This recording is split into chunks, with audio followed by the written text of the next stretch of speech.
Hello, hello, hello, hello, hello. We made it to Friday. Hey, everybody, it's Friday. It's Friday. It's Friday. I'm so happy that it's Friday, if you couldn't tell. Made it through the week.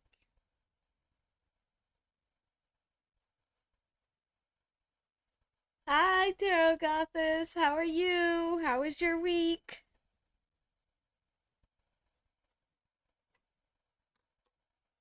It has been a week. Interesting, though, because I think I said this last week too, where it's like it's been tiring, but for like different reasons, like the energy's moving differently than we've seen before. Oh, good. Glad it's been a good week for you. Happy Friday! So happy it's Friday. Absolutely. Hi, New Beginnings! Thanks for being here. How's your week been? Hi, Nikki! Thanks for being here. How's your week been?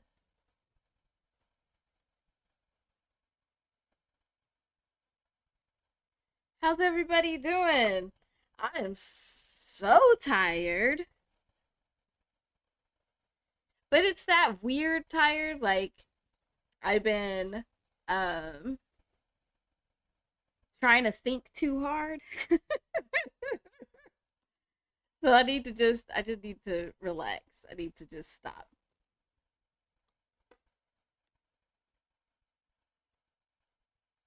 All right. Anybody got any numbers or questions or topics? Let me know in the chat. I'm just going to point out for us some of the happenings this week.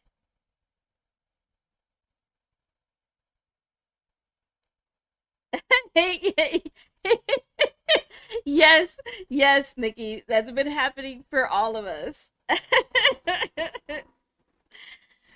Hey, Josh, thanks for being here.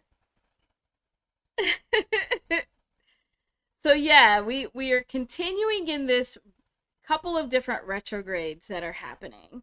Um, so we still have we're still in Mercury retrograde, which is the one that seems to like be messing everybody up.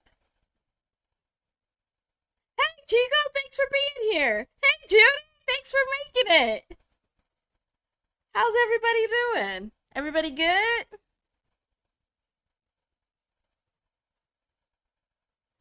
If you have some numbers that you've been seeing, some topics you want to talk about, you have a birthday you want me to look at, go ahead and put it in the chat.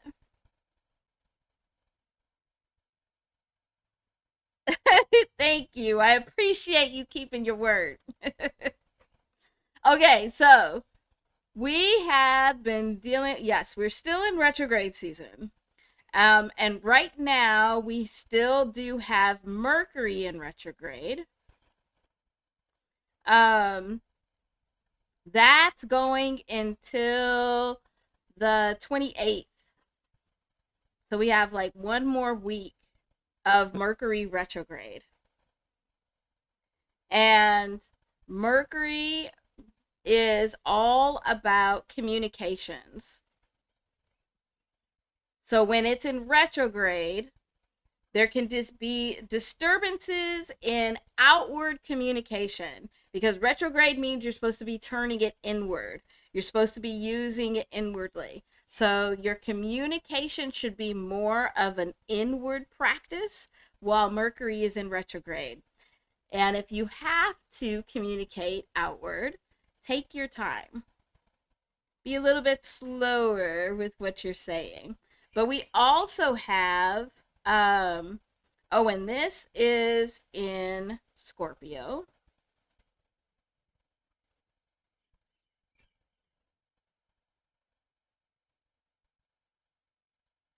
And then we also have Jupiter that just went into retrograde also. So how are you all doing with Jupiter in retrograde? Because Jupiter in retrograde uh, in Cancer means that you're supposed to be receiving. So learning how to receive and celebrating and being appreciative of what you're receiving. So I have seen quite a few people within the Koalaholics that are receiving. They're receiving acknowledgement. They're receiving like being seen and promoted and supported in a way that hasn't been well, like in an unexpected way. And so that's what this Jupiter retrograde, because Jupiter is all about like expansion. And with it retrograde, that means that all of that energy is turning inward. And Cancer is all about nurturing. So it's all of that expanded, big, nurturing energy that's turning inward. But then we still have both Saturn and Neptune are both in retrograde right now. Saturn will come out of retrograde next week on November 27th. So that should be a little bit helpful. But both of these are in Pisces.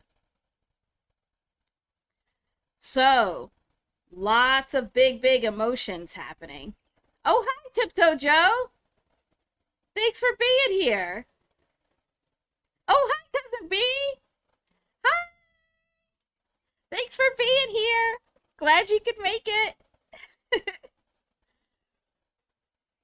So with all three of these retrogrades happening in water signs, what we have right now is a grand trine. So what we are experiencing is this triangle. You know how we like our shapes around here,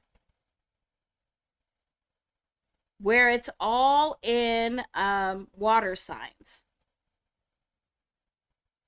So if like this is our I think this one, well, I'm not going to be able to get it exact, but if we say this is our Saturn and Neptune in Pisces, and then here is our this is our Mercury in Scorpio, and then we have our Jupiter in Cancer. So what this means, whenever we have a trine, so this is a grand trine, which is like the biggest trine energy you could get. But trine energy is very much about opportunities. Big time opportunities. But a lot of these opportunities, they'll present themselves to you, but you have to take action on it. But because all of these planets are in retrograde, while we have these opportunities, it means that most of these opportunities are going to be related to something within yourself. So making sure that you're paying attention to these opportunities that are actually bringing in, drawing in energy for yourself, to build for yourself. So we have Jupiter in Cancer over here that's trying to get you to receive. Start making sure you're receiving. We have Mercury over here in Scorpio, which is have some inner talk with yourself about your deepest emotions. So even if those deepest emotions, those things that are hitting you very deeply, are happening outside of yourself, make sure that the conversation is within, because it's not time for it to come out yet. And Saturn is all about structure. So Saturn in Pisces is taking some time to structure your inner chaos, structure your imagination and how you do things. And that's harder to do because Neptune is the dream state. So Neptune is making that imagination, that chaos kind of space inside of you bigger.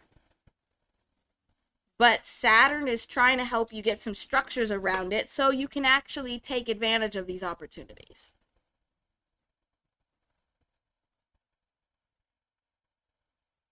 So that's actually a really big thing that we have going on. And it's really big because it's not going to be happening for much longer. Because over here in Scorpio, this is where the fast moving planets are. So Jupiter, Saturn, Neptune are slower moving, much slower moving. So they're going to be in this trine position for quite a while. But over here, these are fast moving. So we just had Mercury move into this position. We did have the sun here, but it has moved out. We then had the moon and the sun here because we had a new moon a couple of days ago. And now we have Mercury here. Okay. I don't know why all that needed to get out before I could look at the chat, but I guess it did. All right, let me see what's going on in the chat. Let me go see. We gotta scroll.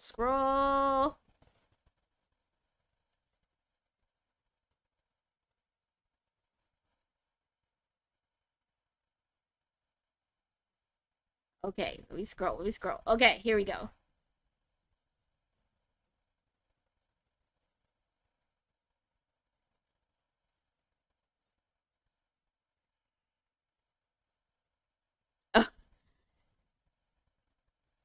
Yeah, it sounds like I'm not the only one, Dragon. Yeah, the energy's been moving very interesting this week, where I think it's continuing with that theme of like integration, where we still are like this overflowing sponge. Like we can't fit any more energy in, even though it's pouring in. And so then it's more feeling like, okay, now we are just surrounded by all of this energy, but it's not really integrating. And the only thing we can really do is make sure we keep it moving, because stagnant energy is where we get in trouble. Nice. Okay, okay.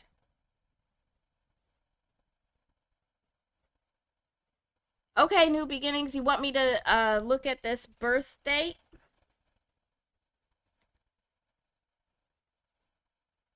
Let me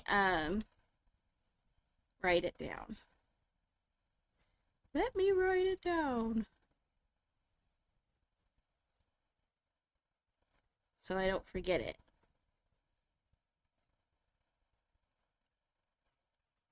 Okay. So we'll come back to that. All right. What else we got? What else we got? Oh, Judy, you actually saw our wheel number, our 150? That's cool.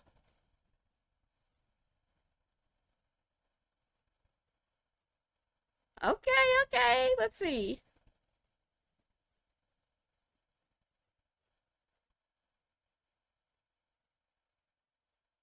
You all are great. I just even like just seeing you all greeting each other.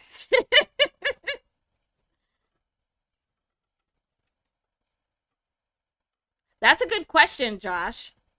So when we have retrograde season, so like we're still in retrograde season right now. So Josh's question was about what is the max amount of planets that can be in retrograde at any one time. And so really it's all of them could be at any one time.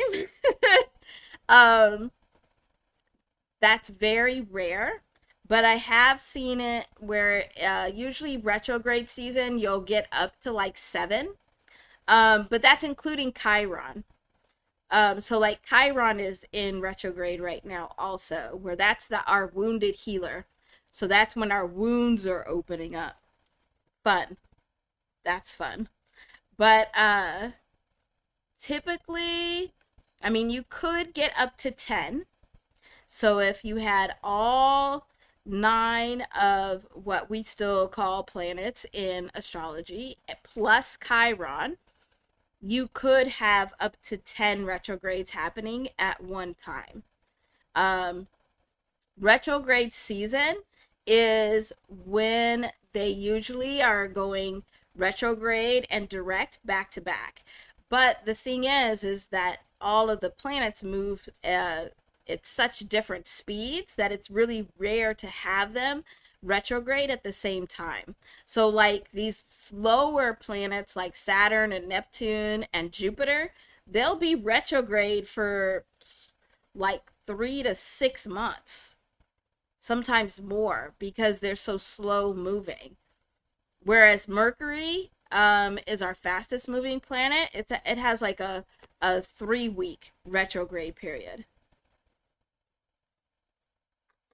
So you can have a lot, but it's usually only like about 3 months in a year where we consider it retrograde season because there's three or more retrogrades happening at the same time.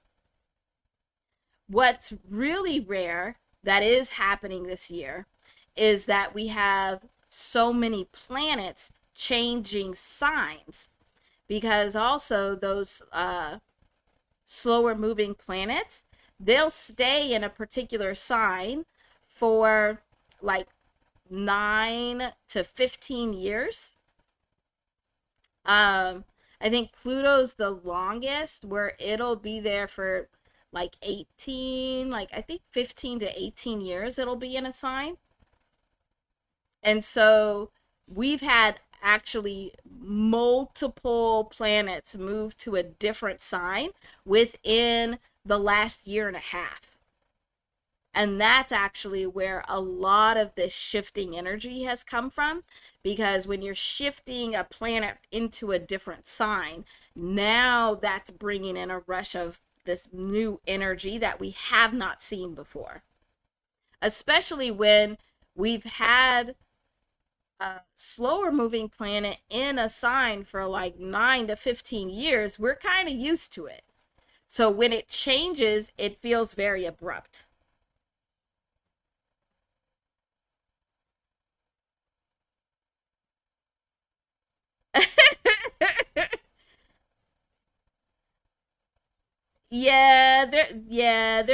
They're all kicking all of us, Nikki. It's not just you.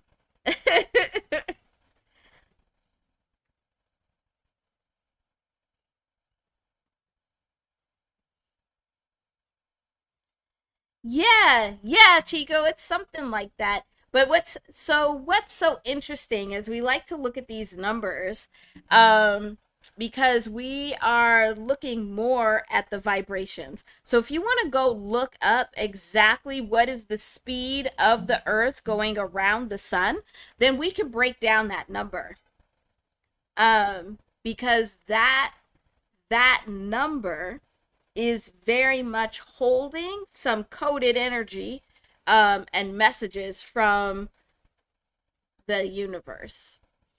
So that's something we could definitely look at.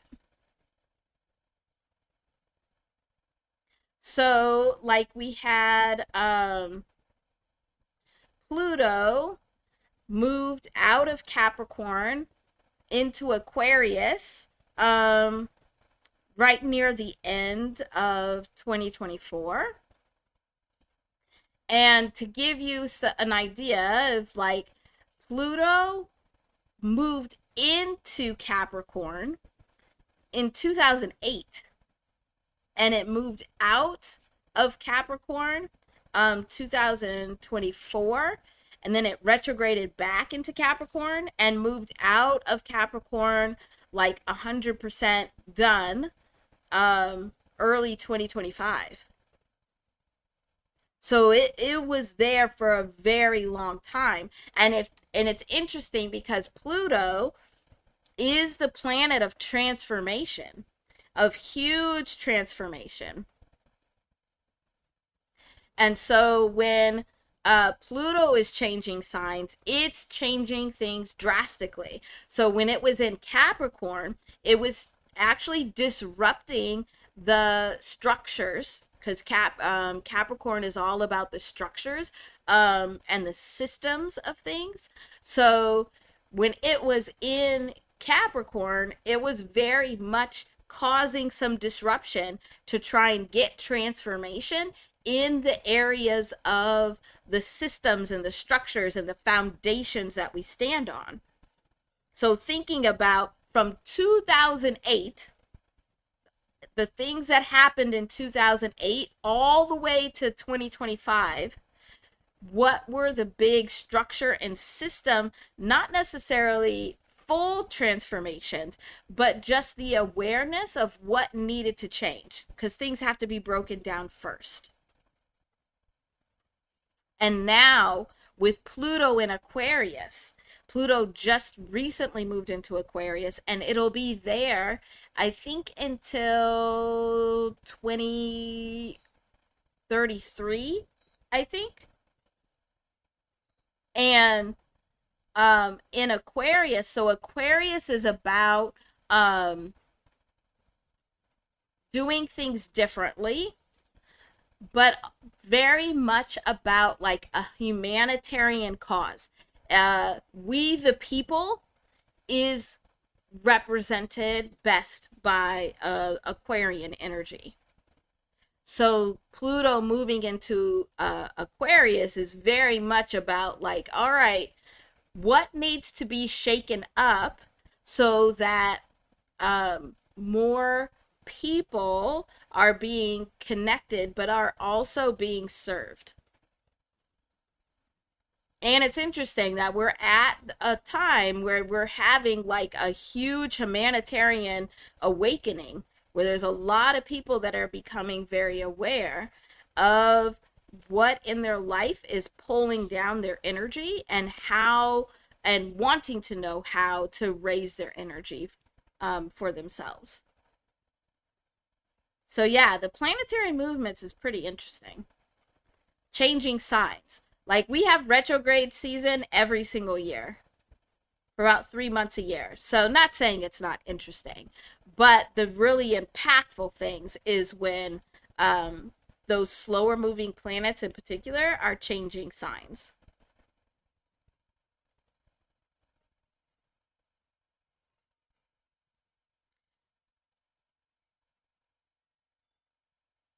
Oh, okay. All right. So let me, yeah, so Josh, a sign change is just when it changes from one zodiac sign to the next. And so like if you look at your birth chart and you see where the sun was placed, so where was the sun when you were born, then that's your zodiac sign. That's your sun sign. Where the moon was is your moon sign. And so as those planets are moving around, whenever they're changing signs, so like with the sun, it changes signs with the seasons. So we know, oh, if you were born at this time of the year, this is your zodiac sign. So the sun is the one that we know, but all the planets move in that same way, where just like the sun, each planet is in each sign for a certain period of time, so a certain amount of time going around. And to answer your question, Chico, like, so Pluto's not considered a planet according to scientific measures. So the way that a planet is classified is the size of it, how it moves and interacts with the rest of the solar system, and then also if it has other moons around it, which kind of is part of interacting with the other parts of the solar system. And so scientists demoted Pluto to being just like an asteroid, but we actually have so many asteroids in our solar system. There's actually some astrologists that only study asteroids and only study how asteroids impact our energetic fields. And so anything that's in our solar system is going to be energetically interacting with everything else in the solar system. And we get to feel it all because we are here and we're part of it. So, like, there even has been like this back and forth about that three-eye atlas, whether it's like an interstellar object, is it a comet, like what is it? Uh, is it a spaceship? What is it? What is it? But that's those same conversations of like how things are defined. And I don't know. Like for me, it's like I don't really care how you scientifically define it. If it's part of our solar system and it's moving around us, its energy is definitely interacting with ours and it's impacting us in a way that we should be aware of.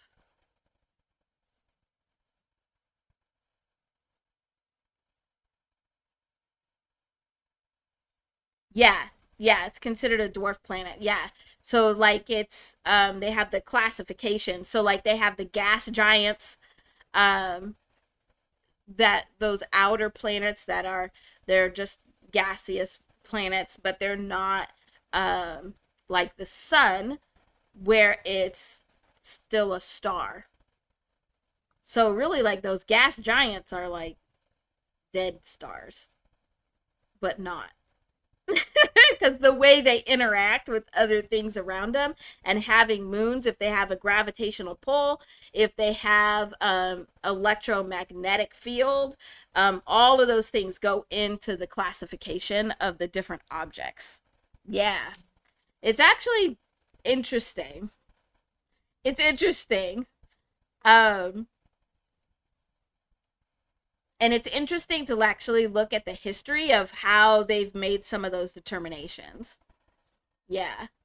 Okay, so let me look at what you put in here for the movement of the earth because that relates to this, and then we'll get to new beginnings date.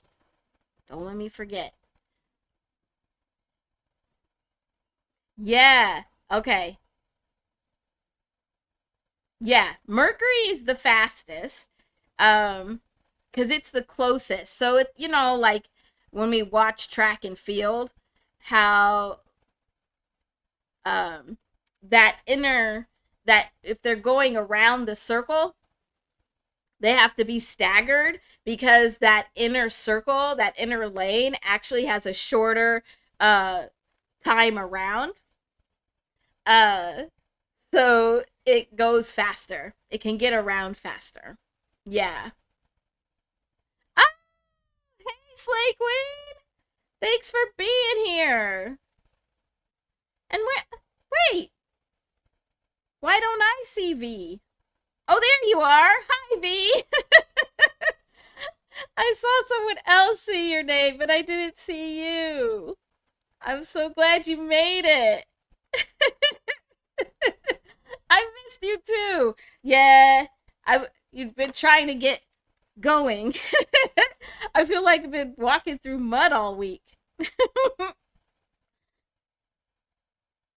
Yeah, so let's look at some of these. Let's look at okay, so here's an interesting one.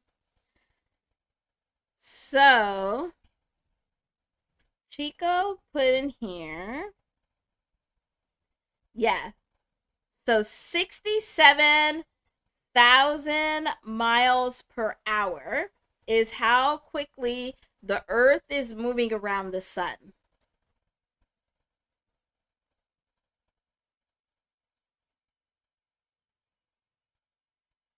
So this is earth around the sun.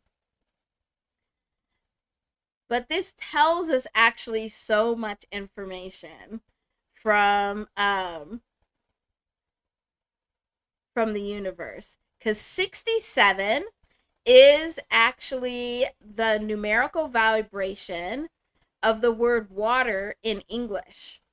And what makes Earth unique is the presence of water. So whenever we're going to other planets and trying to determine if they have or could have or did have at some point civilization or life there, we're always looking for water because that's our life source. So water's numerical vibration is 67, which is definitely related to Earth. The other thing is, um, oh my gosh, every time I go live, then we get the loud loud cars. That's okay. So, but also the word soul resonates at 67. And when we think about what makes Earth unique in that it has living souls, this also gives us that more information as well. So that's pretty cool. So that's a good one.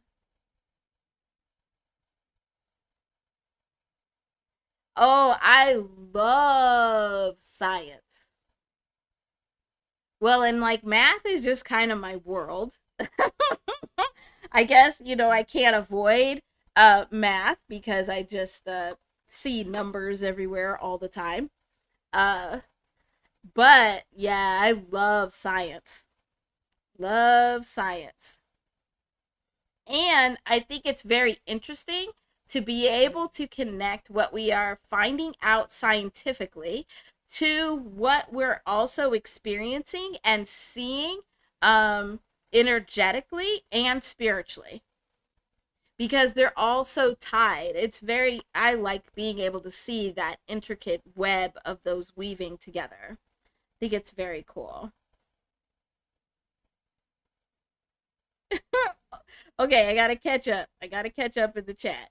It's so weird. I say that every time. I don't know how long I've been going live, but long enough to it not feel weird, but it still feels weird being outside of the chat and not in the chat with you all.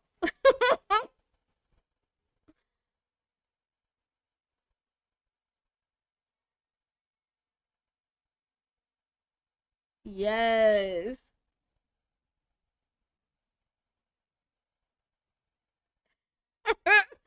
Oh, here you go. You all getting on each other, huh?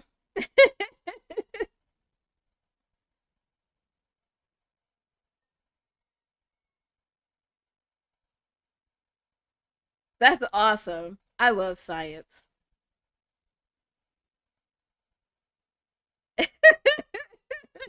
Oh my goodness. Okay, I'm gonna let you all just bicker because I know that's what you do. Get it out your system. We'll clear it. We'll just clear it. Get it all out. We'll clear it. Okay, I'm gonna go grab this date from New Beginnings, but you're welcome to put in more questions. I did actually, oh my gosh, it was so freaking boring. But I did watch NASA gave an announcement about Three Eye Atlas. um this week, and I did watch it so that I could bring you all the information. Man, do not go watch the replay. That shit was so fucking boring. Boring. Like, I love science, but scientists should not be on camera. They shouldn't be teachers. They shouldn't be writing books. They should just be talking to each other. And then they could put people like me that likes science and can understand science to be able to bring it to everybody else. Because man, them folks was so boring. They they were so boring. Oh yeah, you're right, Josh. I didn't even think about that. That Gen Alpha doing all that 6-7 stuff and then Earth moving at 6-7. Yeah, that's pretty funny.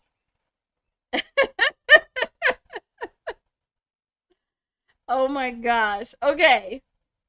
All right.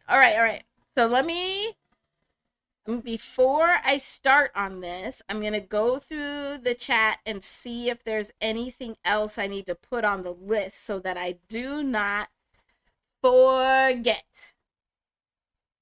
Because I think you had quite a few, you, meaning Judy, had quite a few numbers. Okay, yeah. So let me get these written down so I don't forget what we're supposed to talk about. All right, so we're gonna do New Beginnings date, but then we'll do Judy's numbers.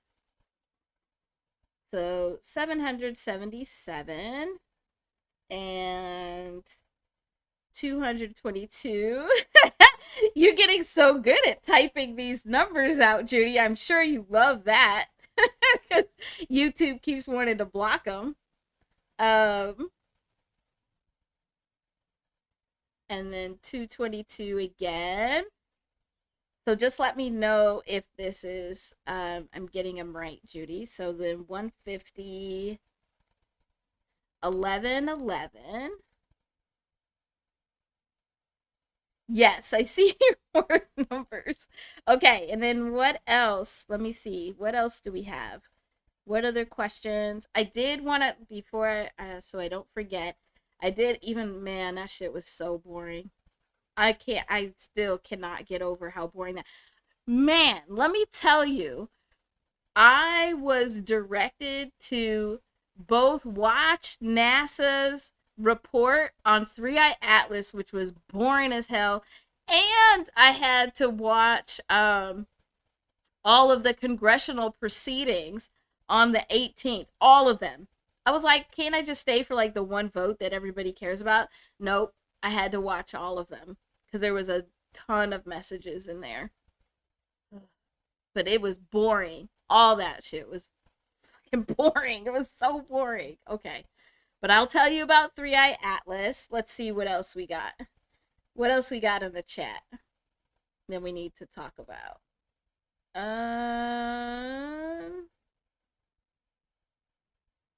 You could put stuff in the chat right now too, so then I can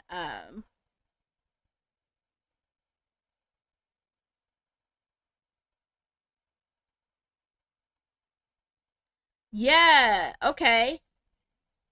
So we can talk about, and let me know, Chico, if this will answer your question. But we could talk about our top 3 planets. I actually call them the top 3 placements, where all of your planets in your zodiac sign represent you, and I'll use myself as an example. But we have top 3 placements. Okay, let's see. What else? Yeah, don't tell me. No, New Beginnings, you know. I don't want to know. It's more fun when I don't know. So you can see how accurate it is. Oh, no. Yes, everybody hit the like button, please. And thank you.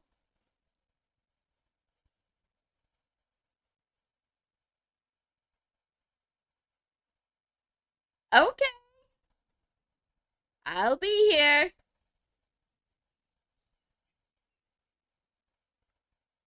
Oh, hey, Red. Thanks for being here. Welcome, welcome in, Red Panda. All right. Okay. I think we got everything, but certainly feel free to put stuff in the chat. Um and we can add it to our list. Man, our list is tomorrow when we look at hip hop vibrations is about to be long. We might have to start our list today so we don't forget anything. Well, I won't forget anything because I'll be forgetting. All right.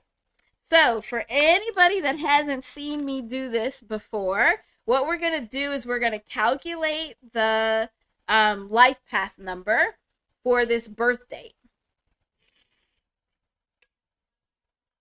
And so the life path number is one of two personal vibrations that you use to put out into the world, but also to connect with other energy, other vibrations, and to draw in. So the other one, the life path number, and the other one is your name. Oh, that's so nice, Chico. That's very nice. Welcome back. So we're going to work out this life path number. And so when you look up life path number, just like on Google or whatever, they usually give you a single digit. But that single digit is only telling you like the outcome of walking that vibrational path. It doesn't tell you the information on how to get to that outcome or what's actually on the path. And that's what we're going to calculate. We're going to calculate both the path to get to the outcome, and we'll calculate the outcome. So how we do that is you first start with your year. So we add up the values of a year. We get my calculator just because, I like to be accurate. And why stress my tired brain if I don't have to? Even though my brain just does it automatically in my head anyway, but I try to tell it not to. So this adds up to 24. So then we add the month of birth, and we add the day of birth.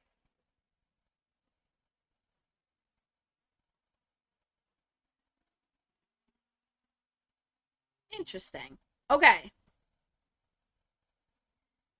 And so then we get 40.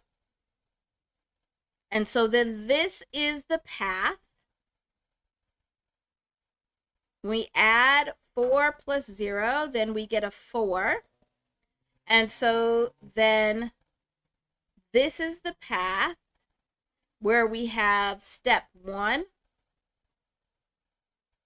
Because when we are writing the numbers that represent the vibrations, we write them from left to right, just like we do in English with our words. But when you're reading vibrations, you go from right to left. So this is the path, and these are the 2 steps that must be taken. And then this is the outcome, or what the contribution is to the whole. So this is what you want to be contributing to the whole energetic field around you, so that you're adding to the energy of like the whole collective, of all of us together. Okay.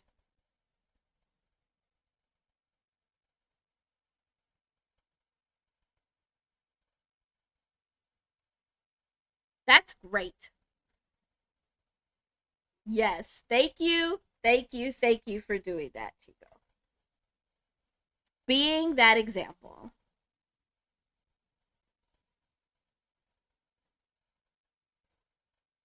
Oh. Hi, Ju. I see you. Yes, you do need your reading. Thanks for being here. You can put your birthday in the chat and then we will add you to the list. Yeah, that'll be great. Okay, so here we go. So for this person here,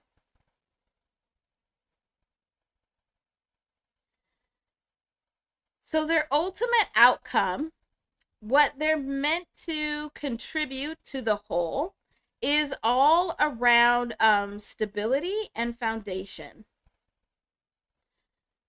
So they're supposed to be like, you know how you have the saying of like the pillar of the community, or like the cornerstone of the group, or something like that. That's these four energies.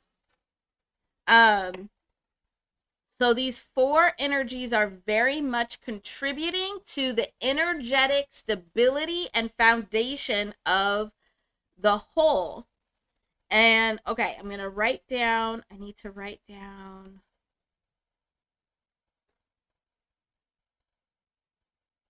Julian's birthday up here. Okay, so I don't forget. Gotcha, you're on the list. I'm so glad you could make it. Okay, so if your single digit life path number is 4, what you're supposed to be contributing to the whole is some kind of stability um, to the energetic foundation. Um, but I feel like for this person in particular, it's important to say that all of these vibrations and energy are very neutral. And so it could go any way. And so if you are a 4 life path number, but you are you could be taking away from the foundation. So you could be pulling like what I keep seeing is like a pulling apart of the foundation. So like even if you are contributing to building up, it's like pulling apart at the same time. Almost like self-sabotage. So what self-sabotage would look like for this vibration or this contribution really would be somebody that has this 4 life path number and they are contributing to building, but at the same time they're tearing down. And it could be for just themselves, like self-sabotaging themselves, like working really hard for something but then tearing it down or ruining it for themselves. But it also could spread outside of themselves, and so then they could have some very hard relationships because of that back and forth. So just because they're dealing with stability does not mean that they're the most stable person.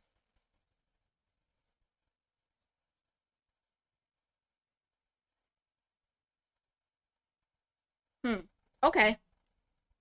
But how they can get to resonating that energy, that vibration of 4 that is going to contribute to the whole in a way that would be perceived as positive, that would be perceived as a good way to add to themselves and those around, would be to follow these steps. And so we have seen quite a few people before that have this zero in this first step. This is a really hard first step. Um, all of them are hard. It's all hard. It's all inner self work that we have to do. But zero is hard because zero is God energy. It's the only energy that we cannot control. It's the only vibration we have absolutely no control over. And so we have to um so this person's first step is accepting that they cannot have control over everything. And if they are fighting too much for control, not accepting that there is a higher power, whether that's God, the universe, whatever you want to call it, or not call it, you have to accept that this higher power is what's in control. That's this first step for this person. The first step when you have this zero is accepting that you do not have control. When you can accept that and you can be able to then just receive that God energy or that universal energy into yourself, now that allows you to get to step two. Step two for this person then is to find the stability within themselves.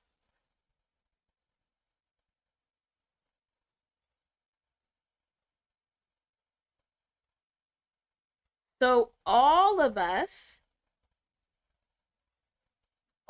us have to first figure out how to get these vibrations to work with us and how to work with them within ourselves before we are able to push it out into the world. But this is very much more important when the single digit vibration is part of the path.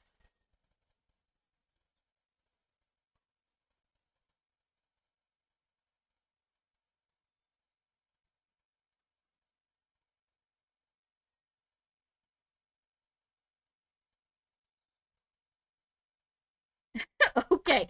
I feel you. Okay. I'm I'm looking at the chat. Make sure I'm not missing anything.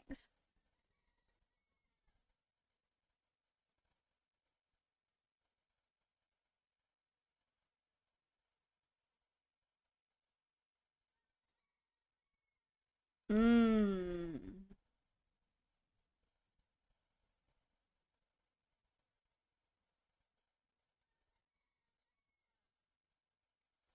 Okay, that's what I was feeling. You talking about moms and grannies and losses and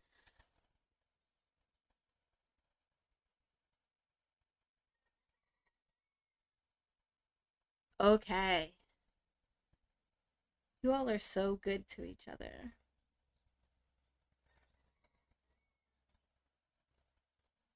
For those of you that lost, I'm so sorry for your loss. I'm going to send you some good healing energy. Um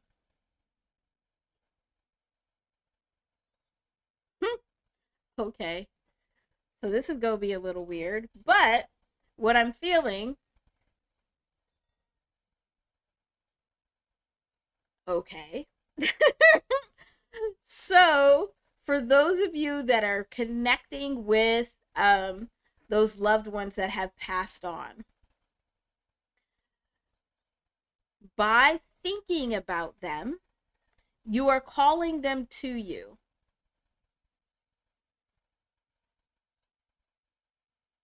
You're calling them to you. And so, when you call them to you, you need to pay attention to the signs that they are there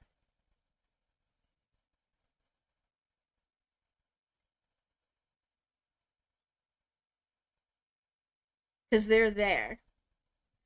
You know, come on now. Those of you that have been with me know that I don't like talking. I don't like I don't like talking to pass on loved ones. But now, oh, they know that I can hear them, so now they coming in. So, what I need you all to do is to call them to yourselves. So, take a moment and let the thought of them really come into your space. And you'll feel when they're there. Because me speaking about them, I'm calling them to me, but they need to be called to you.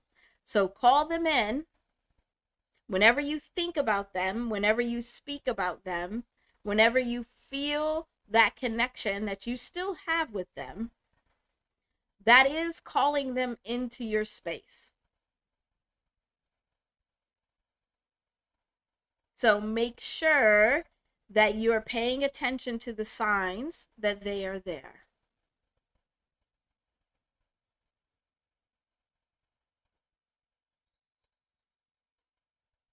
Woo-wee. Okay. You got some, man. I'm trying not to connect all the way in because then I'm going to start talking. I'm going to start talking to people and I'm not. I don't like doing it.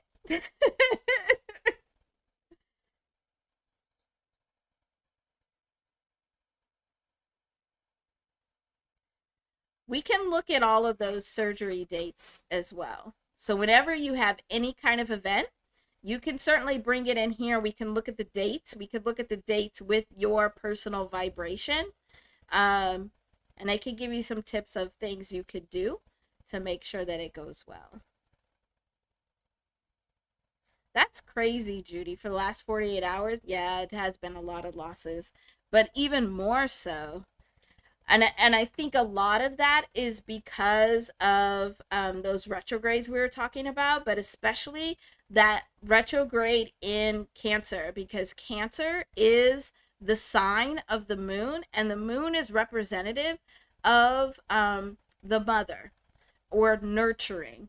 So we're more likely to be reminded of um, that nurturing that we hopefully are still getting, but we need to get. We need to open up and be able to receive that in.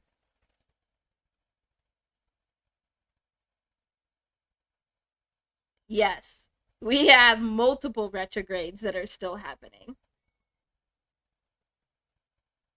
You're very welcome, Chico. And when you have your dreams, any of your dreams, those are things you can bring here too. And we can break them down and pull out the messages and the meanings. Okay. Okay. I gotta like tap out of that or I'm gonna start talking. I don't want to. I don't. I'm not trying to be Whoopi Goldberg and Ghost right now. Woo! Okay. Yes, me baby. We have so Mercury retrograde goes until next week on the 28th. So right after um Thanksgiving. I don't celebrate, so I'm like, what the heck? I don't remember. Like I do, but I don't. Yeah. Um but then we have other planet, and right before that on the 27th, Saturn will come out of retrograde. So next week we'll have two planets coming out of retrograde. So that should help us a little bit. It's usually right at the beginning and right at the end of those retrogrades that we feel the shift in energy. So it'll be a little bit uncomfortable, but it still should be okay. But that reminds me. So next week, anybody that's getting together with friends or family, um, in the US for Thanksgiving or Friendsgiving or whatever, you really have to be careful because we're not only still be in Mercury retrograde on that day, but we'll be right at the end of Mercury retrograde where we get a surge of that energy. And it's in Scorpio, so it's all of these deep emotions, these deep seated emotions that could definitely be coming up. Okay. New beginnings. Let me know how much farther you want me to go with this. If you have any other questions, I'll recap this in just a minute. I just want to make sure to be all caught up.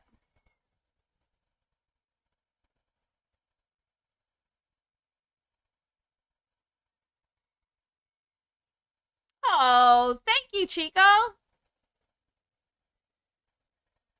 It has been wonderful having you come in. This family is different. I love it. It's very, we have all of the same qualities as a dysfunctional family and as of like the best, most supportive, loving families, which I think is what a real family is supposed to be like.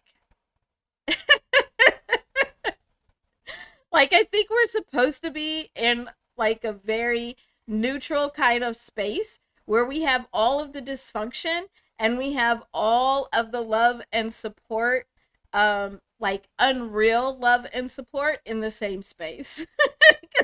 That's definitely what it is. Welcome. Welcome. Welcome.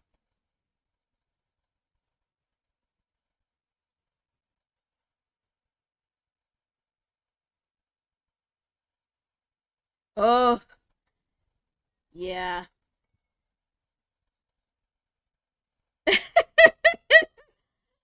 Yeah. Yeah. Yeah. Okay. All right, so let me recap on this one and see if there's any questions from New Beginnings or anything you want me to expand on. And then we'll go to the next thing on our list. All right, so with this life path number, the ultimate goal is about contributing to the stability, the foundation of the energetic space within the person, but also outside of them and like the connections within them. And the way that they are able to get to like their highest potential of contributing to the stability and the foundation of the energetic space is by first recognizing and accepting that there is a higher power, like God or the universe, that is in control and that they are not in control. And if they're fighting for control at all times, they're fighting against this higher power. And that's what's making life harder. So the first step is accepting that there is this God, universal, bigger, higher power energy that they just don't have control over, and that that's okay. And that actually is a good thing because now instead of trying to control the flow of the river, they're able to just build their boat and be on the river and flow with it. And that's really getting to that 4 as the second step, is building that stability within themselves to be able to understand that it's up to them to have a stable foundation so that they're able to move on this flow of vibration that they don't have control over. And so that's really what their life path is. It's to step into this place where they're able to accept this higher power, regardless of how they define it, how they recognize that it is there or not there. That's their first step, and being able to recognize and accept that, and that they don't have ultimate control. So then they can build stability within themselves and then contribute stability to the outside world, which could be just their family and friends. It could be even greater than that.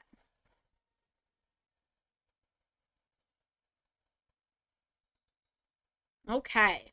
I don't see anything from New Beginnings, but we can always come back here if we need to. Mm, yeah, yeah. So while I'm going back up to our list, I'll answer your question, Chico. So, zero is just the energy that comes from, um, that just comes from the higher power, the universe. But every single vibration, so everything that we are putting as a number, as a letter, as a word, as a phrase, all of those are vibration and they're all infinite. But it's kind of like, when they talk about what our eyes can actually see. So our eyes actually see everything around us at all times, and it's taking in everything. And then it's our brain that is choosing what we see and how we see it. That's kind of the same way with our universe and all vibration. It's infinite always. But our level of consciousness and our level of vibration dictates what are the parameters that we can actually see and interact with. So it's like the difference between being the guy walking down the street on Earth, um, just living an everyday life, versus being like the watcher that watches everybody walking down the street and living their life on Earth.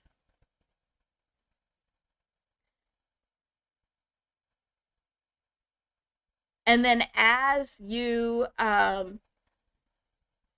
increase your interactions with vibration and understand how to be using energy and vibration within yourself, but also with the outside world, um, then you're expanding that perspective.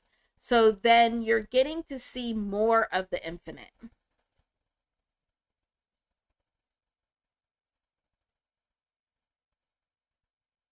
Hmm. It's so crazy because you ask questions and then the answers just start coming, but I have to think about them myself. Like, oh, that's a pretty good answer, because I know it's not from me. I just repeat what I hear and what I see. Because actually, what I see, it's you ask a question and then I see it like it's like a ticker tape. Dang, those are old. Why is that the example?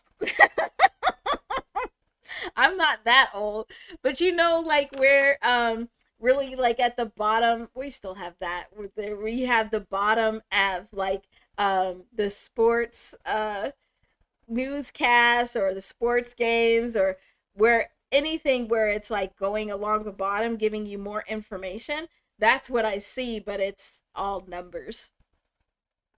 And then I have to translate it for you. Okay. So let me grab these numbers from Judy that I wrote all crazy. I keep learning more and more tricks on this whiteboard. I don't know if it's a good thing or a bad thing. Because I'm going to get too confident and then I'm going to do something really weird. Well, I mean, I just am weird, I guess. So, whatever. Never mind. Scratch that. Who cares?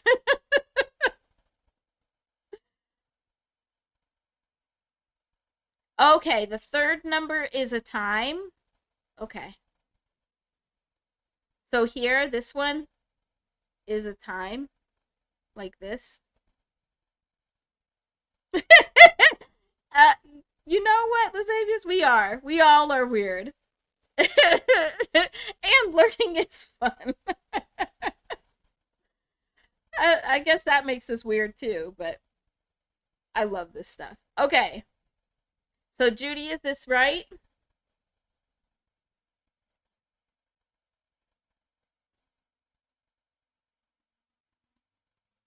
And it's only the third one that's a time. Oh, okay. I heard that before you posted it.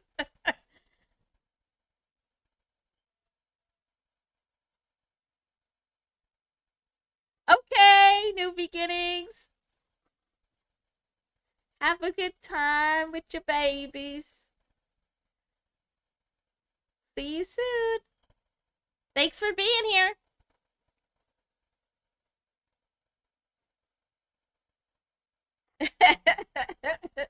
I think it's a good thing being weird. Okay, so we have two times here.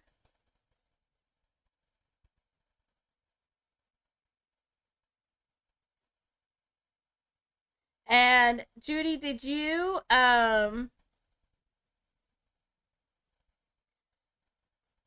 document anything like where you saw these or what you were thinking about or what was happening? Because it's feeling like these two kind of go together. And then each of these three is separate.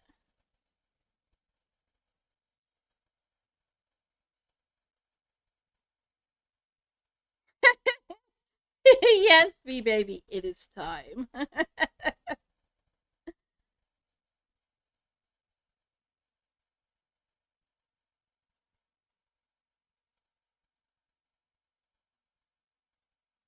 Okay. All of them are from Koala's live stream. Okay. Okay. Okay. Yeah, it's very much feeling like these two are working together. Huh.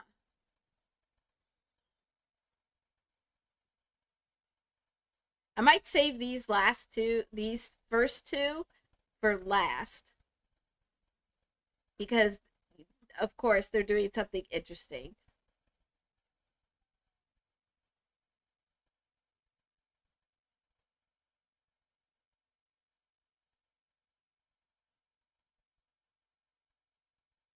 Huh. Okay. So,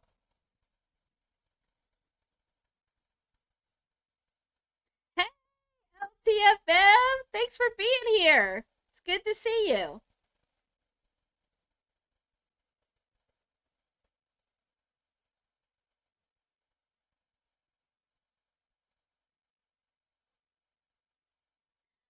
Okay, so there's something with these times. Okay, so the times are when you were doing your homework. Okay, so that's probably why with the times I'm seeing other numbers that are going with this. That these were just to get your attention and it's some other. This one definitely feels like a set of numbers or like another number, but this one feels like it's words.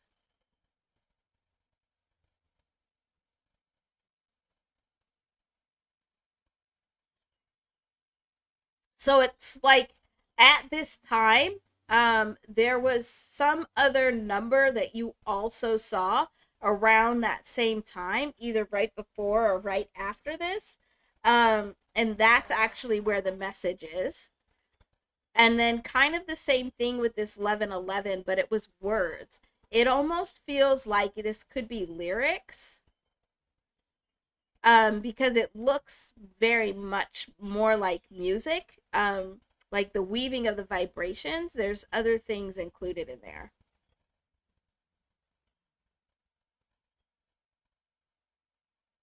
So those two there's probably more that we need to get to be able to get that information.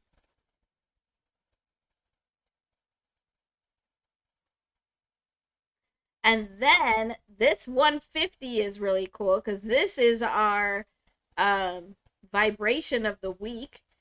And we'll talk about that more tomorrow. So bring this back tomorrow. And we'll talk about it more then. But for you in particular, Judy, of course, Universe got jokes. It's not 150. It's 5550 is how it should be interpreted for you.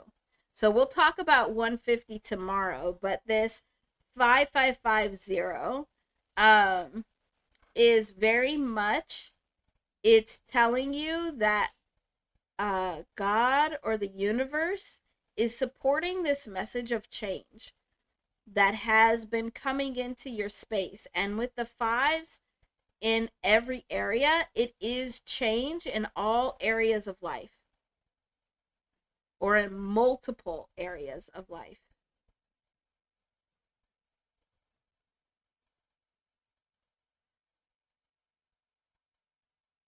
But it's like one of these things where it's like if you're trying to push something heavy, you have to get it going. And once you get it going, now it's moving faster. So the hardest part is getting it going. So the hardest part is going to be this first change. Once this first change is made, now it becomes the momentum for all these other changes to happen because they're very interlinked with each other. That's why it's coming through as a 15. Because these changes, these fives are very interlinked with each other.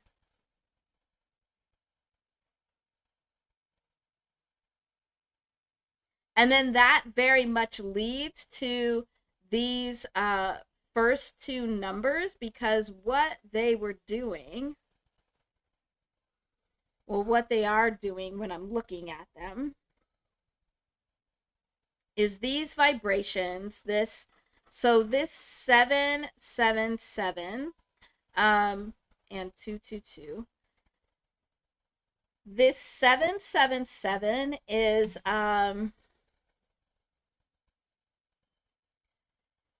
it's actually getting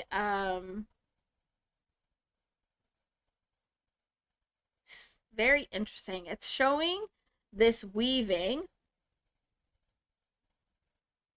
where it's kind of like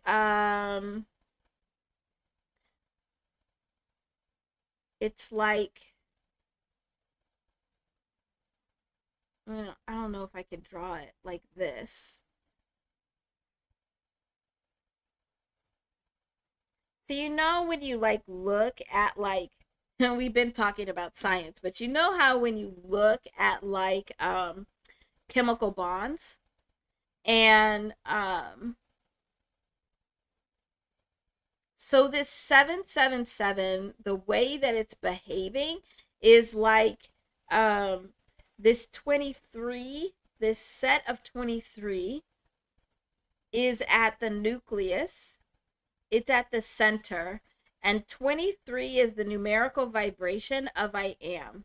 So there's something at the core of the identity that is needing this growth and this understanding of how dualism can end. So stop acting at the extremes. And this is related to that 555. So it's looking at where growth needs to happen and what's happening at the two extremes and how to be able to bring that together. So then it's the change is happening at the core of identity, the core of I am. And then that is so then these outside 222 is like behaving like how in an atom electrons behave. And what happens is at like that micro level is that this core is activating, it's like sending an energetic vibrational signal um out to these twos, so then it can send the signal out for um this set of two to be able to connect in, because then this is able to connect in here. And this too is connected to something else here. There's something else connected here that is the core. But this is what the vibration is telling you that you need. So this is the bigger message. So the message is that you need to make sure that you are really examining what's the growth that needs to happen at the core of I am, at the core of who you are, because these changes are really important for your growth, but also to help you not be back and forth. Because remember that 2 is about getting rid of dualism, not balancing between. The 11 is balancing between the 2. That's not what you're supposed to be doing anymore. Stop trying to balance between the 2. Stop trying to, and it feels like it's multiple ways and in multiple spaces. That's probably why you have so many 2s here, because it's like balancing all over the place. What it looks like is somebody, in those circus acts where they have like the spinning plates and they're balancing so many, and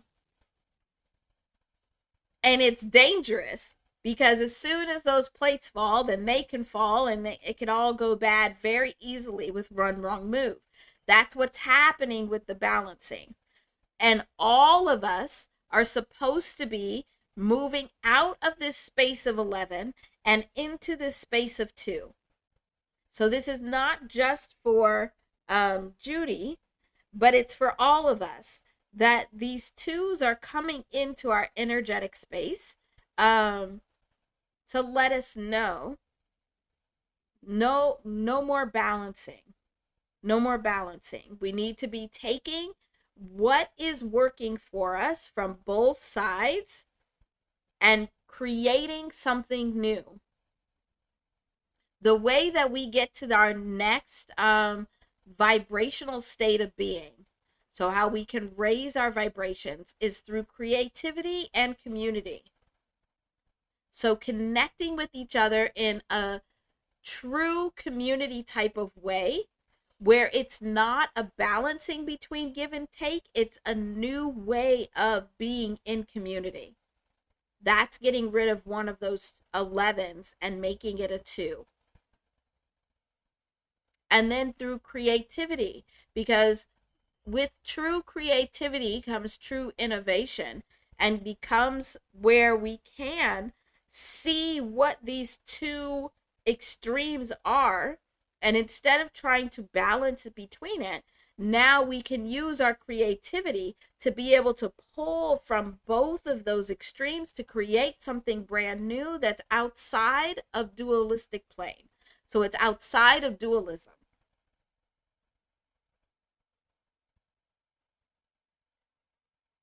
Because whatever this new vibration is that we're trying to get to, all of the earth, all of the solar system is having a vibrational shift.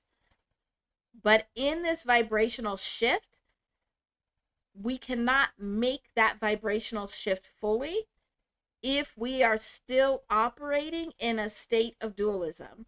We're not going to be able to get rid of dualism 100%. Not ever, because that's how the earth operates. That's how we learn our lessons. That's how we grow into higher vibrational beings. But we have to get rid of some of this dualism because it's weighing us down. We need to get lighter.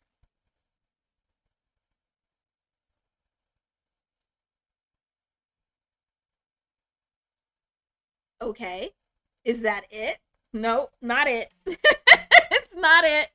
All right. So now I'm being told that we need to then add these together.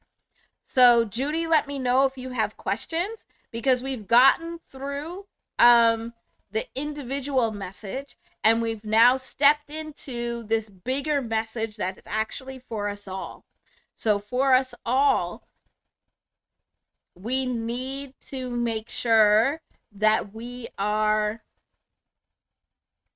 really working on seeing the extremes that are existing in our worlds individually and then as a family and as a community and as consciousness living on the earth as well, and start working to get rid of that dualism, to get rid of that split. And what that's doing is it's putting us in a place where now we are able to actually work with these vibrations. So we have to understand how dualism is weighing us down. Once we can just understand it, because it starts with awareness. Because with awareness, then we can go into a place of intention. So first you have to be aware of the vibrations around you and how you're interacting with them and how you are contributing to them. And then with that awareness, now you can start moving with intent. These sevens are asking us and telling us that it is time to take action in flow. This is in vibrational flow. So as we're moving and we're making these decisions on what actions we're taking, we need to make sure we're in vibrational flow. And the vibrational flow that we're talking about right now is ending dualism. By taking this action in flow in multiple areas of life, and even if we think about it as each of these sevens is a group of us. If a group of us are working together to take action in this vibrational flow, now we're creating momentum. We're creating momentum for this new energy to be able to come in. And with this new energy, we're able to begin to end this dualism. So there's something about the actions that we're taking. The actions that we're taking are currently not in vibrational flow, or we're fighting against vibrational flow. So just like when we are talking about retrograde, where all of those retrograde energies are moving inward, then that's the flow of the vibration. So if we are not allowing that energy to move inward for us, now we're not taking action in flow. The actions we should be taking should be helping us to move in the direction of vibration.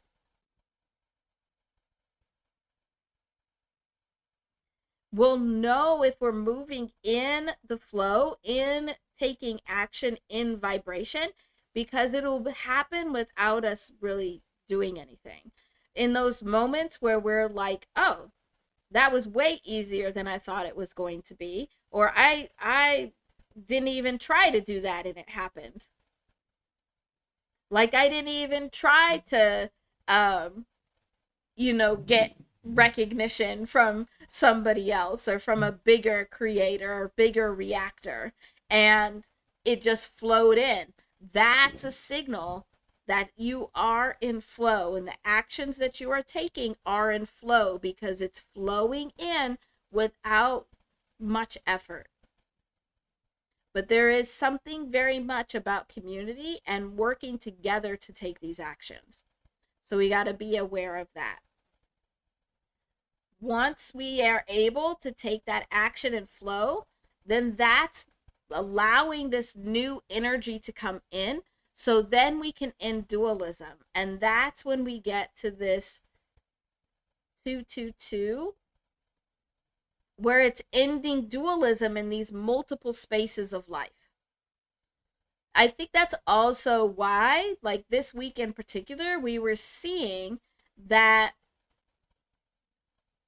so many areas of our life were like crossing over with each other. Like we've been seeing hip hop and like the hip hop space. Oh, I was trying to see what that song was, but I can't tell. We have been seeing how the hip hop space has been flowing in and connecting with the legal space. Like that's been happening for years. But it's only been recently and like this week where we all of a sudden were seeing these connections between the political space and the hip hop space. Or we start where we have seen in the past where we've seen like the hip hop space also connected with like what's happening in the weather, or what those weather events are, or what even are any other events that are happening. So there's something about ending this back and forth, like this separation. So part of ending dualism is ending the walls around these different spaces that are compartmentalized. Because within ourselves, we are supposed to be ending this dualism of being one way in one space and a different way in another space. And we've had to do it for survival for all this time. So it's not like we were doing something wrong. We had to be one person when we were at home and a different person when we were out and about around other people. We had to. That was like survival, necessary. That's ending. It's becoming very evident that being your most authentic self at all times is necessary for this shift. And so that's what this 222 is bringing to our awareness, that this is not a ending of dualism in one area of life or in one way. It's in all areas of life and in all ways. And then that'll get us to this 999. So we are in a 9 vibrational year. This is the vibration of shifting. So then we'll be able to see and experience these shifts in every area of life.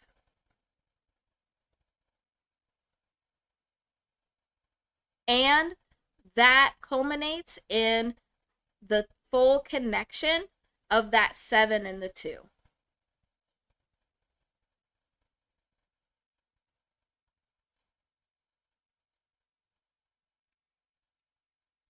Okay. I think we're done now. But let me know what other questions you have. I'm going to jump in the chat and make sure I'm caught up with that. And you let me know what questions or if there's anything else I need to expand on. So Judy, hopefully your head is spinning in a good way, like you're getting good information. Let me know.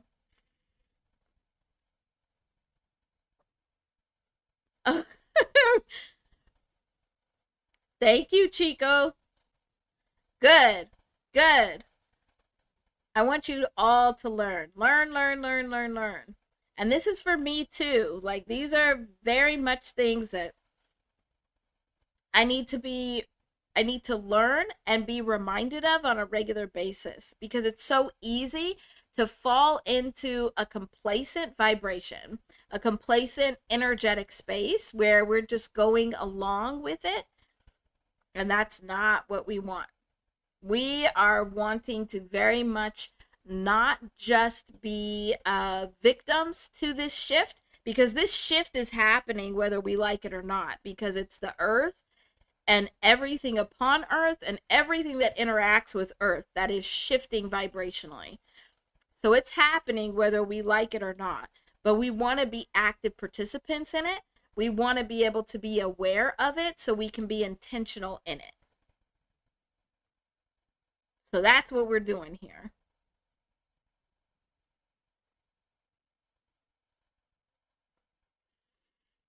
Mm.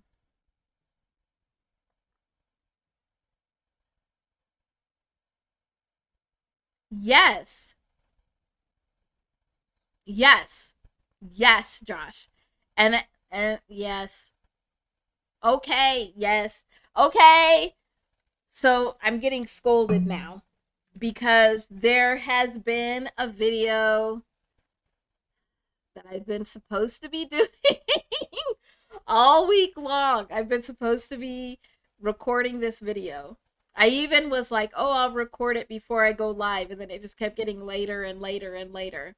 So I'm going to have to record it after this live. Um, that relates to exactly what you're saying, Josh. It's about truth and perspective and how they relate to each other. And how do we get to a place of truth?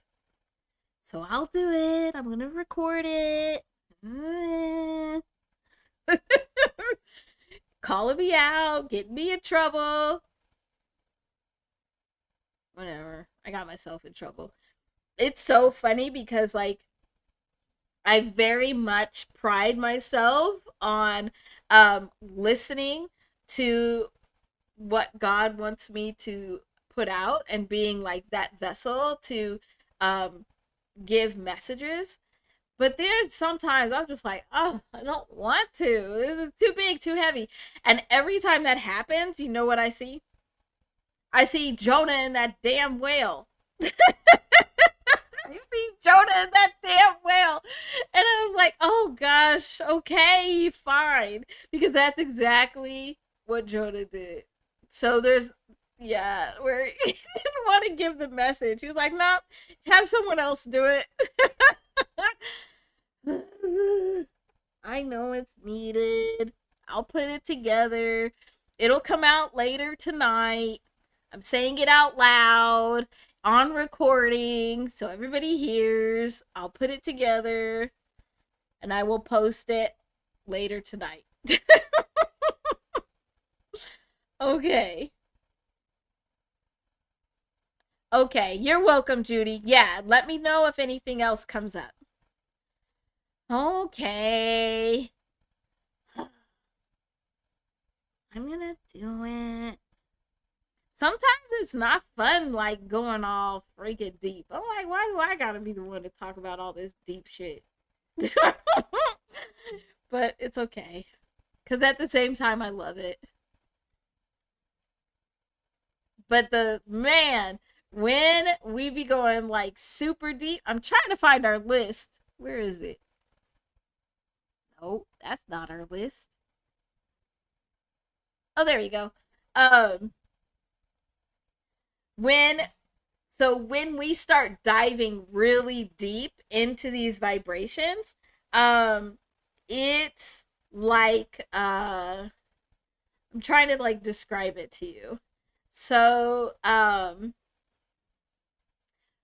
okay. So like like when you are like in a pool, if you were in like the kiddie pool and you sit down, then it's only up to like your waist or something. Well, on me, because I'm so little, it's probably like almost over my head, but we don't need to talk about that. But in a small pool and you sit down, then you can see all of the water and how it's moving, and it's around you and you're interacting with it, but it's not like a lot. So when we go super deep into these vibrations, it's like I'm getting sucked down to like the bottom of the freaking ocean. And I'm witnessing all of that water moving around. So it's a lot, but it is kind of cool. It's scary down there though. Okay. So what's next? Oh yeah, I'm gonna try and make the three eye atlas conversation from NASA not boring. Yeah, don't say that, Josh. No, I'm good. I don't need to be chosen. Thank you. Somebody else can have that job. Yeah, okay. So you understand, Judy. Yeah. So when we are really fully tapped in and really connected with these vibrational messages that we're getting, that's exactly how it feels. And so if you're overwhelmed by that, because it can be overwhelming, you have to break it down a little bit at a time. So making sure that you're a little bit at a time. So just like if you were down deep in the ocean, you can't just pop up to the top because you'll have pressure sickness. You have to move up a little bit at a time. And that you can only do with intent. So if you're getting a lot of these messages in here or just period, and you're feeling overwhelmed, the way to move through them is a little bit at a time. You have to be patient. You have to be very intentional. Or you're going to need to be put into that oxygen chamber because you're going to jack yourself up. So don't jack yourself up. Okay, let me see what's in the chat.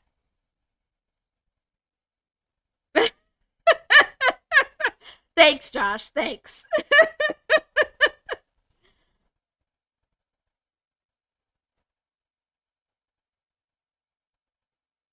Ah, that's a good question. That's a good question, Chigo. I can actually answer that while talking about Three Eye Atlas. So, for anybody that doesn't know, Three Eye Atlas is this object that just came into our space like June, July is when it came into the solar system, or at least I was identified in the solar system. And it has been, its trajectory has been moving through the solar system, and it has been highly interactive with other planets in the solar system, but especially the sun. And so when the US was in lockdown, or what is it? Lockdown? I don't know what the fuck. Lockout? I don't know.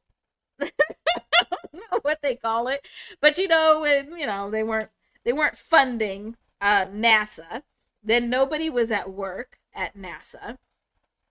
And so they weren't monitoring Three Eye Atlas at the time that it was most interacting with the sun.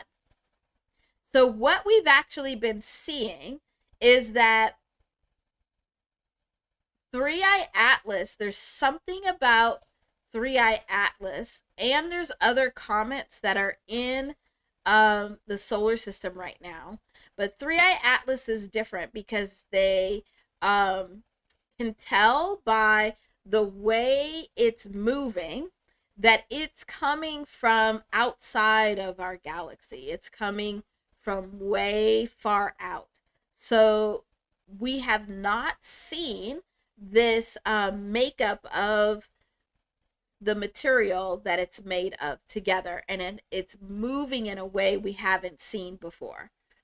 And it's very highly interactive with the sun, where when it got to its perihelion, which means that it's its closest position to the sun, it's as close as it can get to the sun in its whole trajectory. It The sun was like shooting solar flares at it. And my opinion is that that's how planets and stars are actually interacting and communicating with each other, because that's how we communicate with each other, is we are sending vibration out between each other, and that's how we're communicating, whether it's verbal or nonverbal, because you already know we be sending out a lot of nonverbal communication with our energy and verbal communication with our energy. So it's something, there's some kind of communication going on between Three Eye Atlas and the sun. And when the sun is being activated, like being more highly active, it's also sending some of that energy here to Earth. And what we have seen is when it has done that, this is when we've had some of the earthquakes that we have seen, like in the Philippines has had a couple of earthquakes here recently. Also, off of the coast of Russia has had some earthquakes here recently. And the weather has just been crazy and weird for all of us. Because we just recently, like about a week and a half ago, had the sun being very highly active towards the earth. But what NASA was saying, so they weren't really paying attention. Yeah, Josh. There were a ton of earthquakes in Drake Passage. Yeah. Right around the time he was going Drake in hip hop space, or not wanting in hip hop space, was going through all that. Oh, so funny. So NASA came back and they were saying, we were monitoring this whole time, even though we weren't here. Because even though we weren't getting paid, we still were considering this important, but not important enough to tell you about it until after. So they really didn't tell us anything new. They really didn't tell us anything new. But we did get some new imagery of what's happening with Three Eye Atlas now. So one of the things that was really, oh, why'd you do that? One of the things that was really different about Three Eye Atlas was that it wasn't being called a comet because it didn't have a tail. It was just this object, just like rotating around the sun and just like floating through space. And we usually see it with a tail. Well, now it actually has 5 tails. So there's that 5 of change again. So it actually has 5 tails now. It has one that's like the biggest one back here that's propelling it. Don't laugh at my drawings, because I know I be drawing some weird shit. But that's what's there. And then it definitely has these other 4 that are coming out. So what's happened is it went behind the sun. It had this huge interaction with the sun, where the sun was bombarding it with a lot of its energy. And so it's built up all of this energy. And now it's coming out from behind the sun and it's radiating this energy. NASA said, oh, it's definitely a comet because we see the tail. Well, it wasn't a comet before, now it is, but whatever. but it's still considered an interstellar object because it has come from such far space. What's interesting is that when we look at the vibration of its name, and we've looked at this before, but when we look at the vibration of its name, it's resonating at a 65. So its name, when we add up all of our letters, so if we use our code like in English, where A equals 1 all the way to Z equals 26, we get 65 when we look at the name 3i Atlas. 65 is the numerical vibration of oh no, we can't use that color. We've used it already. Of the word abundance.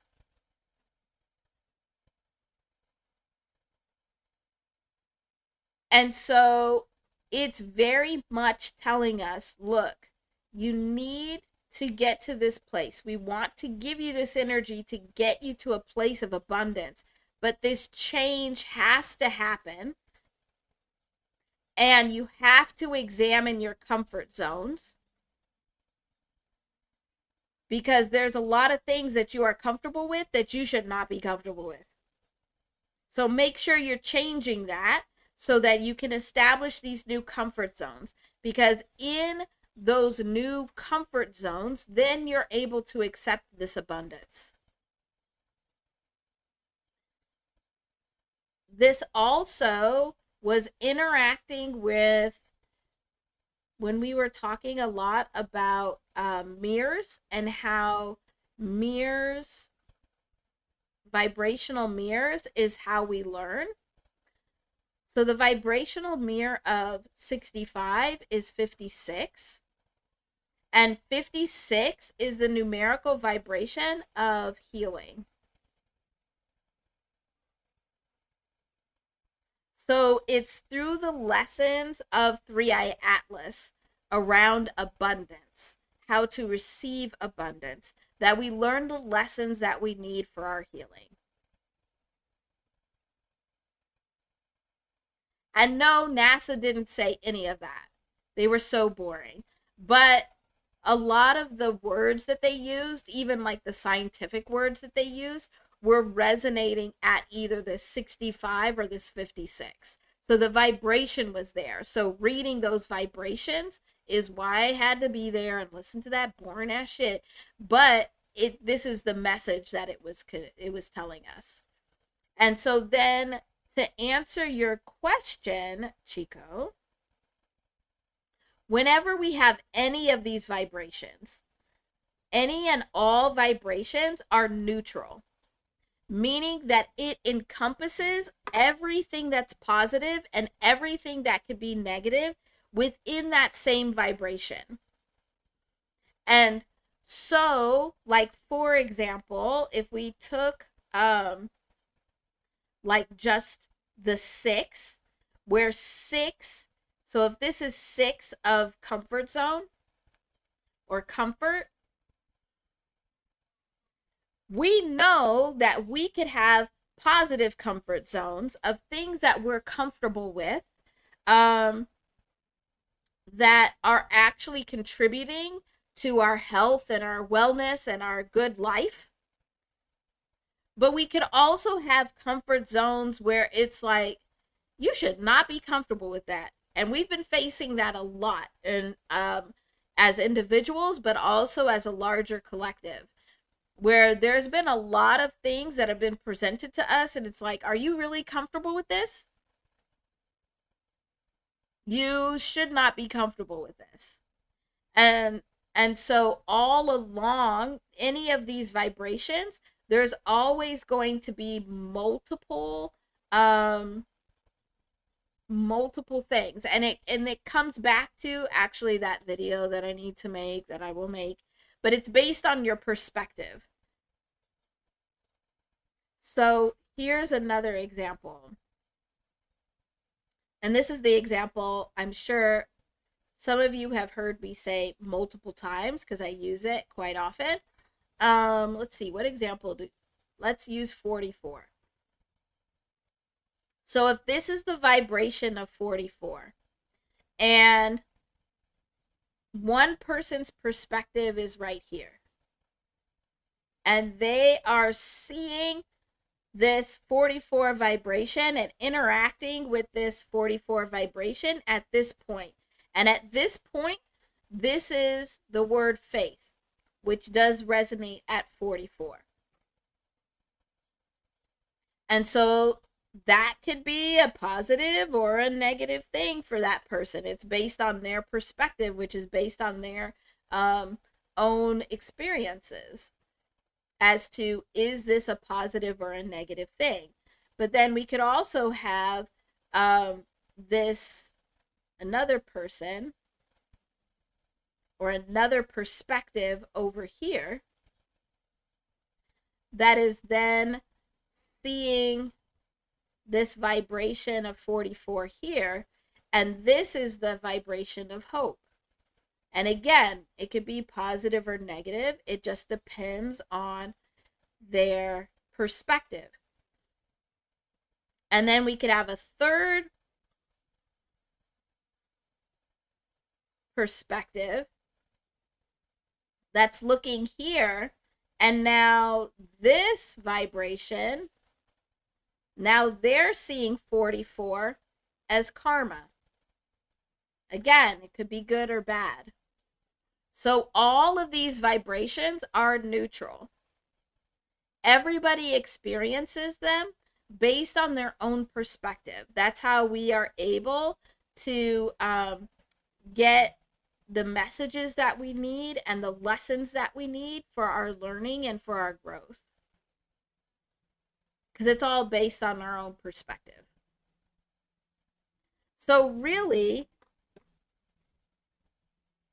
God, the universe, operates in these pure vibrations that are very neutral. And when we interact with them, then we are trying to interpret them, and that's where we get our numbers. That's like where hieroglyphics came from, petroglyphics. That's where all of our words and languages came from. It's us trying to interpret each of these pure neutral vibrations from our own perspective and explain what we are experiencing from our perspective.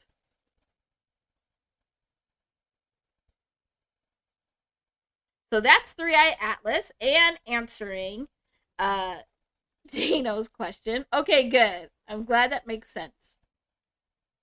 Welcome back. Welcome back, LTFM. Okay, now I gotta find our list again. I keep losing it. Oh, there we go. Okay, so let's talk about top 3 placements. And then, Julian, are you still here? I know that took way longer than I expected, but I want to get to your reading. If you're still here, because I don't want you to miss out either. So we'll move this over. Okay, good. Glad you're still here. Because I want to make sure. Oh my gosh, my handwriting's so bad. I can't. Oh my gosh. All right, we just go do this. There we go. Okay, good. So we're going to talk about our top 3 placements in our astrological chart. Woo! And then we'll do this breakdown. Okay.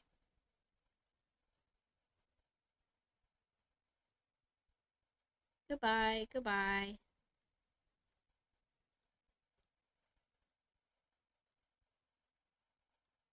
Okay. So let's go up here first. So when you go to any of these like free birth chart places to get your astrological chart, There's three placements that you want to pay the most attention to. And that is the placement of your sun. And that's the one we know already because that's what we've been using, where it's just like when you say that you're a certain zodiac sign, it's usually just your sun sign. And that's what we've been using. But just like we were talking about, where we're trying to get to this higher vibrational state, we're wanting to be active participants in this shift of vibration. And part of that is expanding what we know about ourselves and the vibrations that we use to interact with the world around us. And so I suggest that you use your top three placements, which is your sun, your moon, and your rising, or your a lot of times it's called your ascendant, or you'll see it on the chart where it's ASC. And so your sun sign is the energy of your mind. It's how your mind uses the energy. And it's how you think. It's how you interact outwardly through the mind. Whereas the moon is about your heart space. It's your heart energy. It's how your heart and your emotions interact vibrationally and how you work with this. Your rising is actually your outward presentation. So this is what you use to present to the world. But it's also the bridge between your mind and your heart. So all three of these are supposed to be working together. You're supposed to be working these together. So I'll use myself as example. So how I like to think about it is like if it's a triangle, because we like triangles. I do. That anything that you want to be working on, you want to use all three of those energetic spaces to be able to get you the best outcome. So for example, my sun sign is Capricorn. So my mind is very much about the structure of things. That's how my mind works. It can take things and put structure to it, break it down. If I get too much in my head, I can very much overthink things, try and put too much structure on things so that things are stiff and not flexible. I also, if I get too much in my mind or in that sun energy, I could get too focused on things like business and making money when that's not supposed to be the focus. This sun is very different from my moon. So my moon, my heart, is actually in Libra. Where when I'm working with my heart energy and I'm like thinking and making decisions from my heart space, I want things to be very fair. I want things to be fair. I want things to look and feel very beautiful. I want there to be justice, because that's that Libra. So then trying to like get these two, this heart and this mind, to actually work together, I have to bring in my rising, because it will help balance between these two.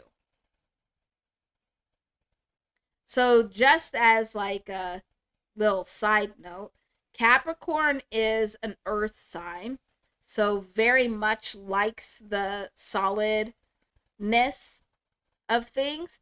And Libra is an air sign. So these are very much very different. Where earth is very much trying to structure and be solid, and air is not.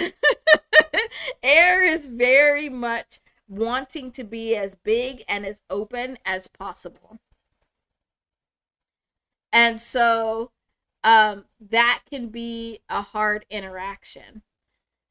So then I need to use my rising, which is like the bridge. It's what gets presented to the world to be able to balance between here. And my rising is actually Cancer. So the first presentation of myself, the first thing that is seen about me is this mother nurturing energy. And then when you get to know me a little bit more, then you start seeing some of these signs of like this Capricorn mind and this Libra heart. But these three are supposed to be working together. So, one of the things that I do is like when I get all up in my feelings, it's most likely coming from this heart space. So, it's clear that I'm thinking very much with my emotions and with my feelings. Then I can recognize that, all right, I'm in this Libra space. And so to balance that out, I cannot just go straight to Capricorn because that's like shifting all the way over to a whole different energy. Instead, I need to take what I'm feeling, those emotions, into this Cancer space where Cancer is water. So for me, it actually is, it makes sense. So, like, it's going from steam into water and then into this solid and having a good mix of all of them. But this is the same for everybody. So what you do is when you're too much like in your mind, where you're overthinking, like this can look like anxiety or very much overthinking, you can shift that energy into your rising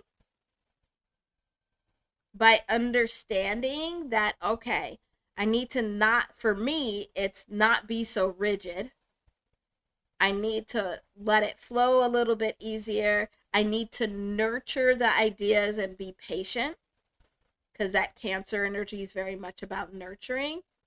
And then I need to be able to take the time to understand if this is an emotional fit. Is it really fair? Because that's that Libra. So then they can work all together to help you make decisions and help you in your interactions. Not yet. We're getting there right after this, Cousin B. So I think it was you, Chino, that asked about like those big three. But if you look at your astrological chart, those are the three you really want to pay attention to. And so though that's really where we could start having deeper conversations about how do you use this energy. So be aware and then be intentional.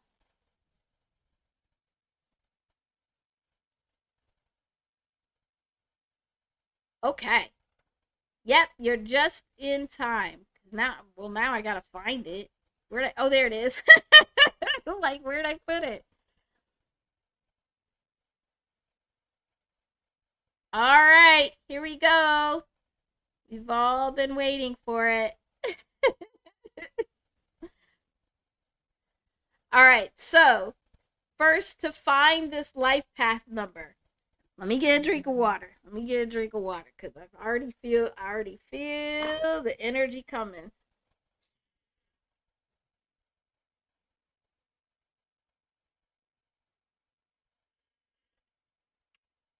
Mm-mm-mm.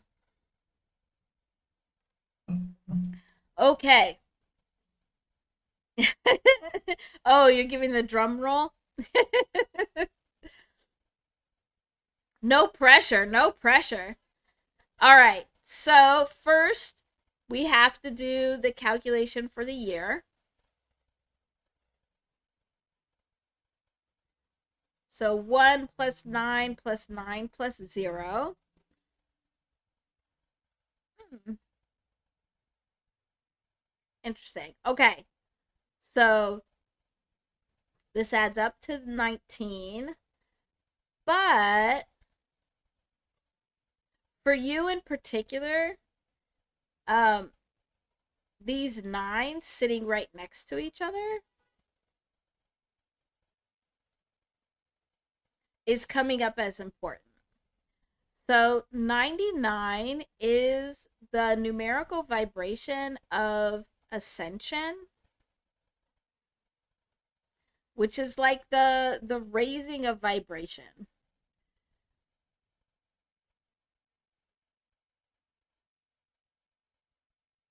Hmm. So what I'm seeing is that this is coming up as important for you because it's like you may not fully be aware of it yet. Maybe you are, but you haven't talked about it. Um, but like this question of like what comes next, like you seem like you'd be one of the kids that's like you would ask or you would think. It doesn't seem like you would necessarily ask. You might ask some people, but not everybody. It's like the question that comes to your mind is like, what happens when you die? Or what does heaven look like? Like those are the types of questions that like are most intriguing. Like those bigger, deeper questions. And you may not be aware that of this is what you're doing. But this is one of the reasons why you see the world different.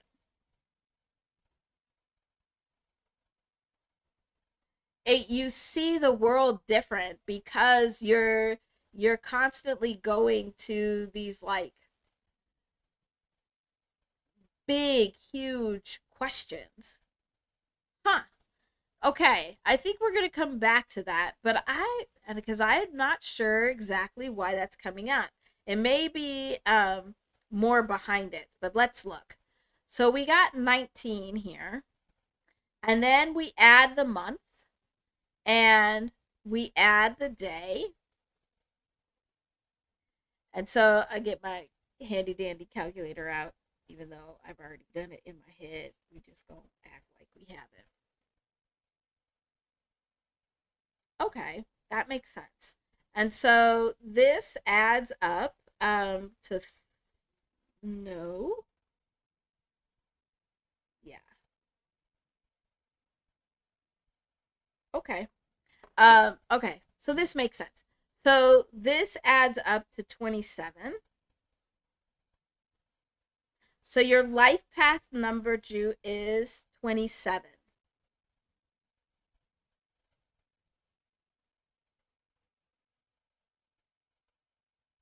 So then that starts to make a little bit more sense. Why? Because this 27 then goes to this 9. So that makes more sense why these nines are resonating this way because you have these nines all over the place. And so it's a lot about what's coming at the end, or what's the end goal, or what's the reason, what's the bigger why.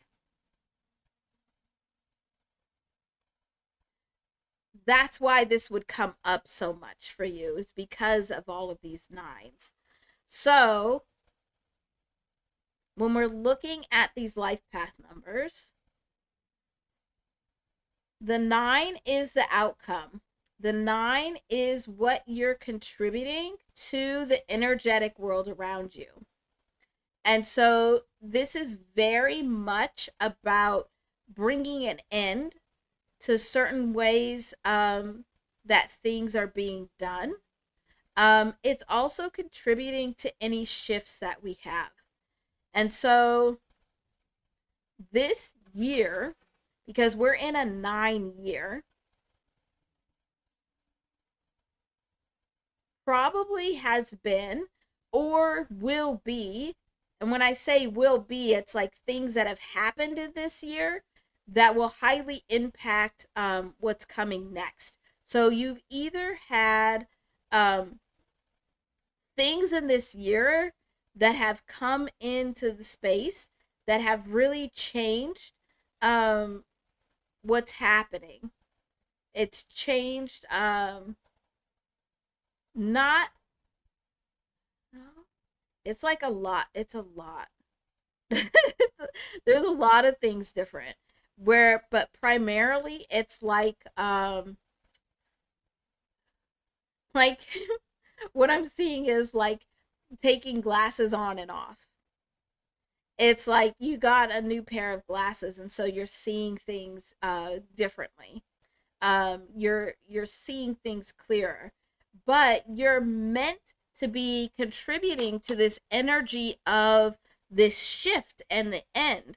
And so because we're in this huge energetic shift, all the way from each individual all the way up to the earth and to the solar system as a whole, you're very much feeling this shift. You would be very much feeling this shift, even if you don't understand what it is. It just feels like this something about this year is different, and it may need more time to reveal itself.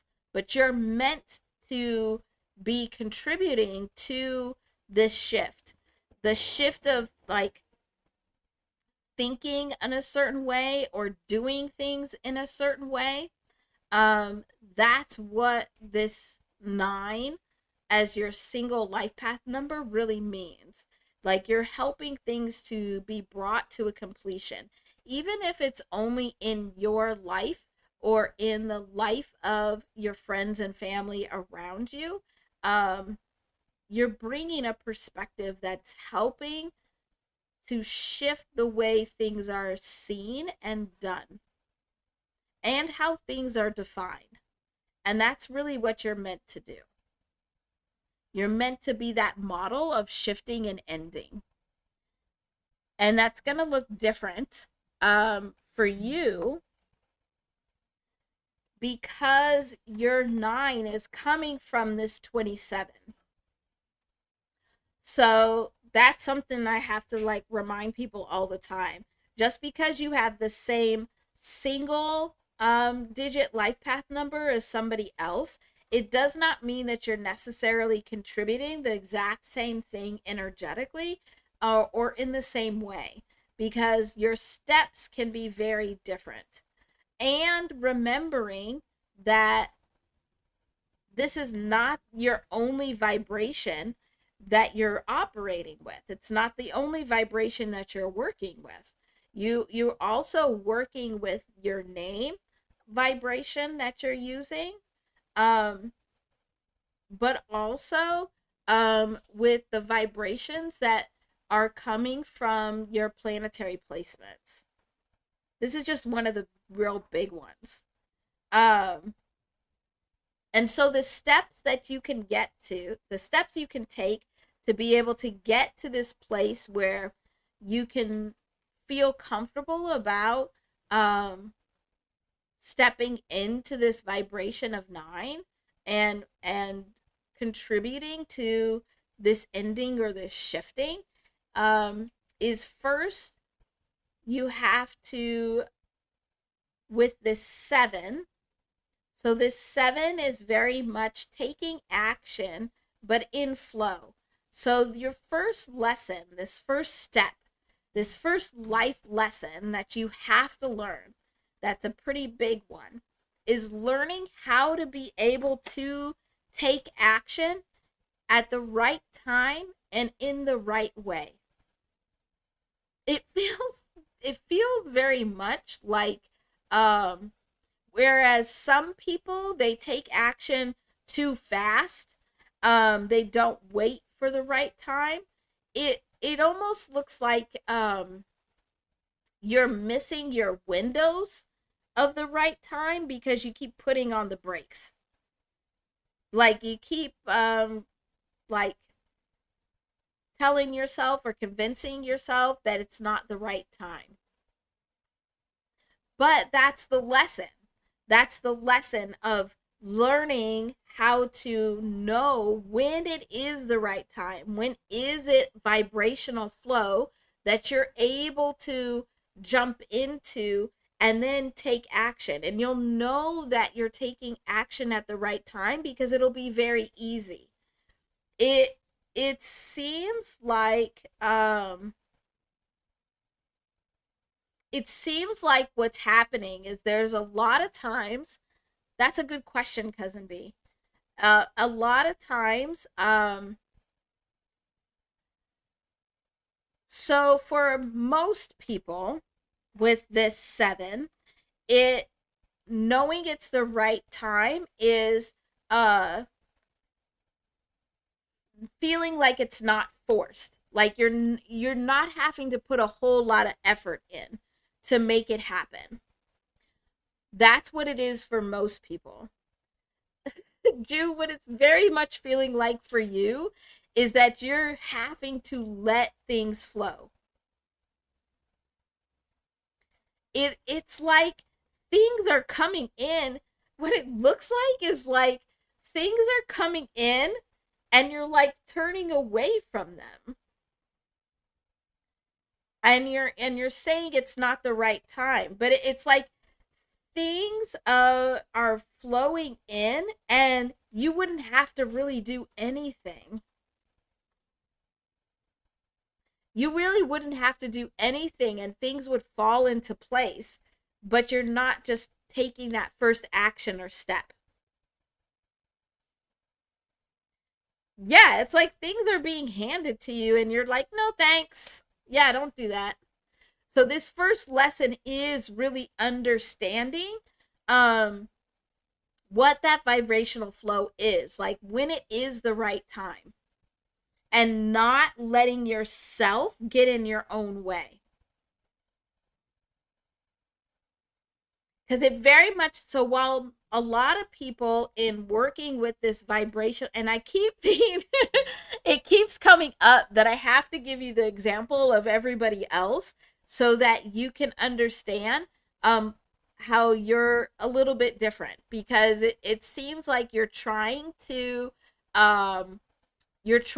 take action in flow, like at the right time in the right way, the way everybody else is, but it's not working for you. It's not true for you. So for a lot of other people, um the seven is very much about being patient, like planning. So like if you like making sure you have a plan so that when the right time hits, you're ready to go. It's like the saying, stay ready, always be ready, so you don't have to get ready. That's what it really is for most people. But in this case, for you, Jew, it's like you're always ready, but you stop yourself. There's something that you're stopping yourself. Yes, cousin B. Exactly that.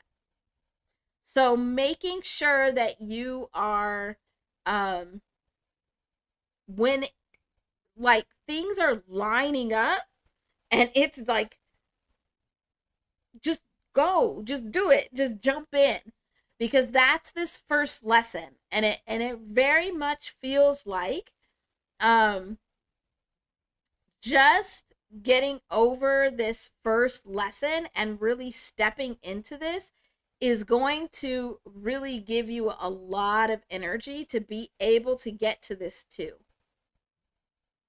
Because when you start taking action in this vibrational flow, where you're not having to force the action, but you're also not having to like stop it from happening, um, then you can get to this second step of this two, where you'll see very clearly, because you'll take the actions and you'll see very clearly what are these two sides that have now appeared, because you've taken this action in vibrational flow. You'll be able to see very clearly what these two sides are, and you'll be able to pull from these two different sides to create something brand new for yourself. With this two here, this means that what you're creating for yourself, the path that you're walking for yourself, it doesn't exist yet. This too means that you're taking from what does exist, but you're only taking the pieces that work for you. And part of learning about how to be in vibrational flow and taking action at the right time is so then you can get to this too and be able to pull what you need from these moments in time and from these people and from things that are happening in your life to be able to create the life not only that you want, but that will also put you in a position where you can contribute to this end. It's like this new, whatever this new is that you're creating for yourself, is going to help be an example of how things need to shift, how things need to end.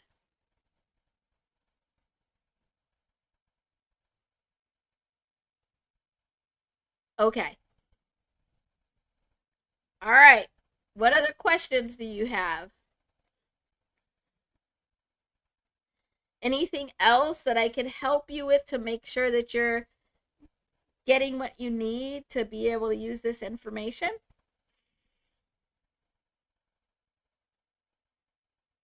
Exactly, LTFM.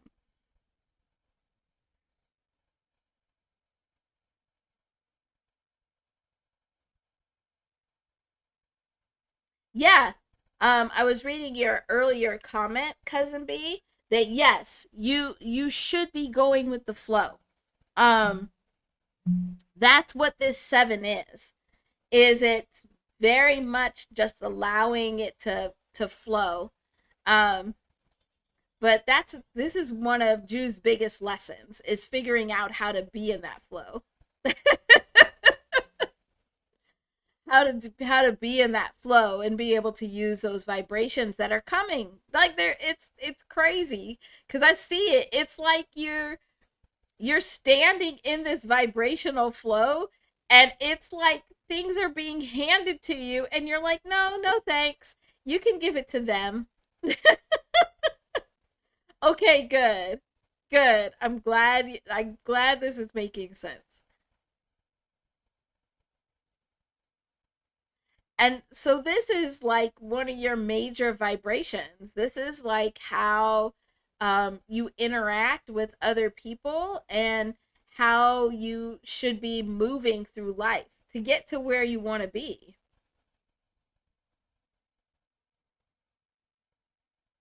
Oh, yeah, Josh. Yeah, no, that too is big time resonating right now. All right, let me see what your other question was, Josh.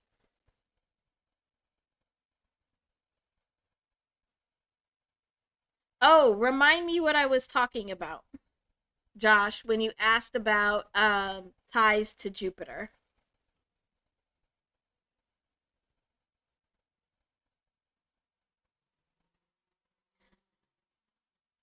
So I'm so glad that you came in, Jew, and you were able to get your life path number reading. So as things are coming up, definitely come back and let's talk about it because we use our life path number, and this is really for everybody. So we are starting by learning our life path number, but we really should be using this space also to expand how we're using that life path number, how we're using that information that we know about ourselves. And so, like your life path number, you can add it with somebody else's life path number to understand how to work with them. Um, and how to be able to communicate with them. You can look at your life path number with dates. We can look at particular dates, like if you have an event or something coming up, we can look at the vibrations of that day for you as an individual to make sure that things are resonating. And remembering that all this vibration is neutral. So we get to pick and choose with our intention how we're using it. Oh, you're very welcome, Jude. I'm so glad you were here and that we were able to get this.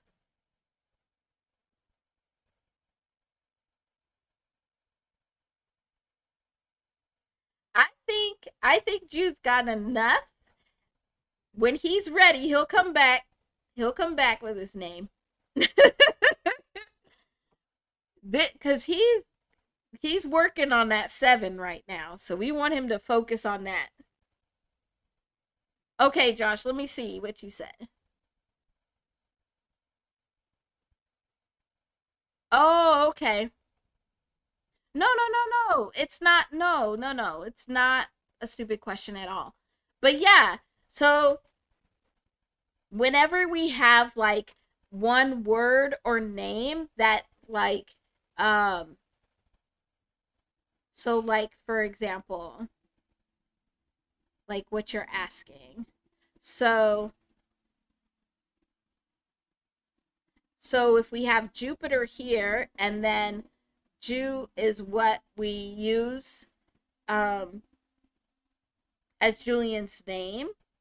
Now what this does is basically what is happening here is these vibrations are the same.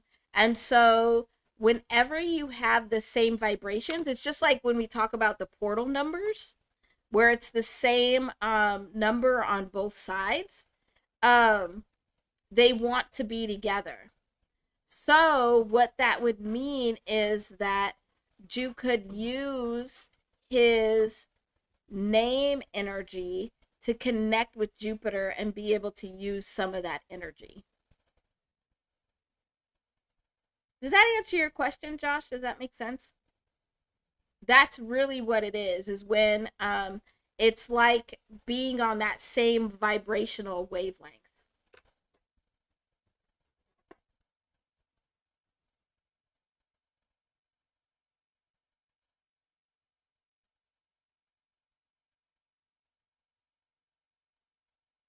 Okay, I need to catch up in chat. I need to catch up. I am looking for your response, Josh, to make sure that answered your question.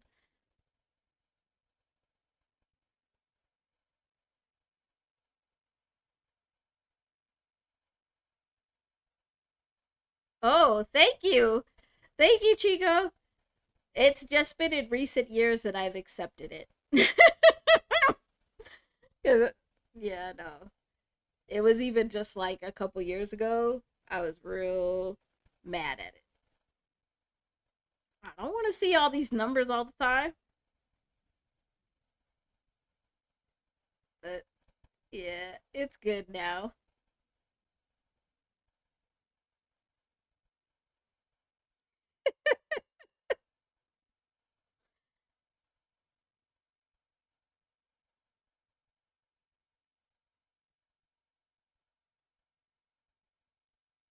Yeah, okay.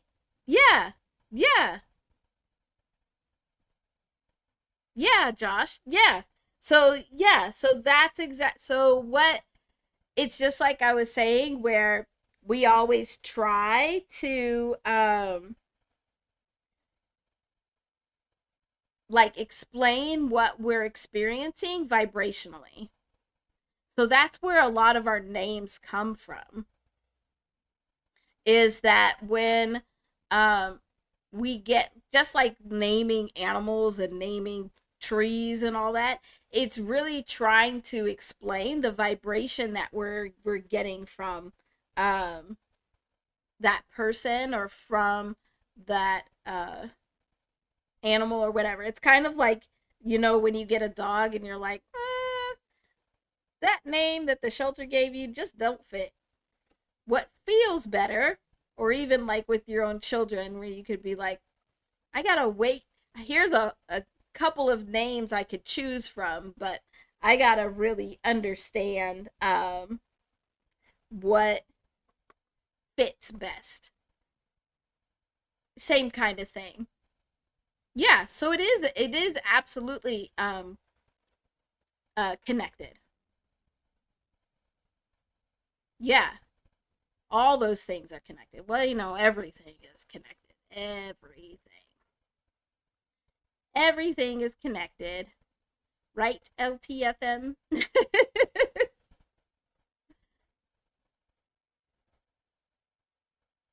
Okay, did we get through our list? I think that was the last we had. But are there any other questions?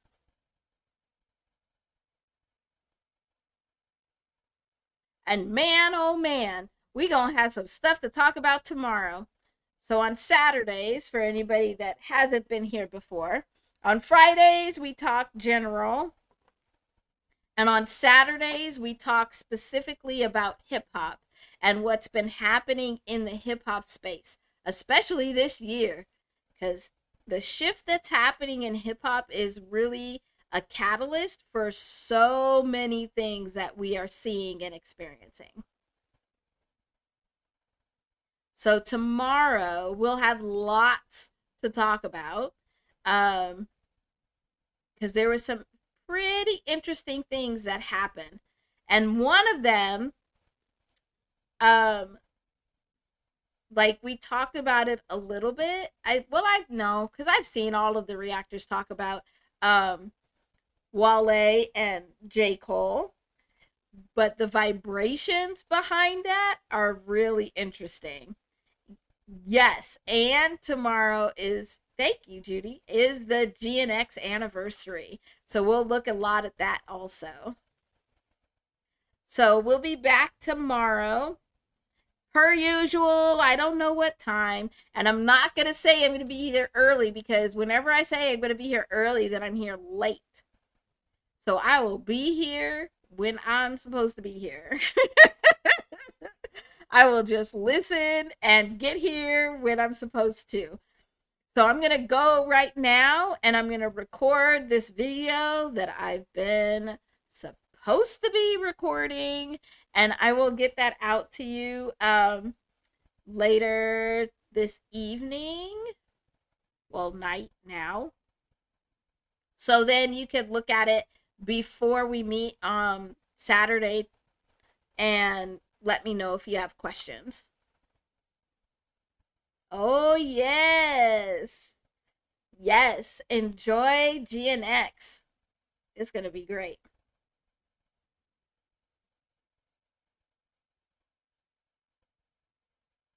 Thank you, Judy. I love and appreciate all of you so, so, so, so much. I will see you tomorrow, possibly in Cousin B's dancing. If you see me too soon, that means I didn't do the video. So we'll see if you see me. But have a wonderful night, everyone. And I'll see you tomorrow. Thank you so much for being here. If you didn't hit the like button on your way in, please make sure to hit it on your way out. Thank you so much. I'll see you tomorrow. Bye.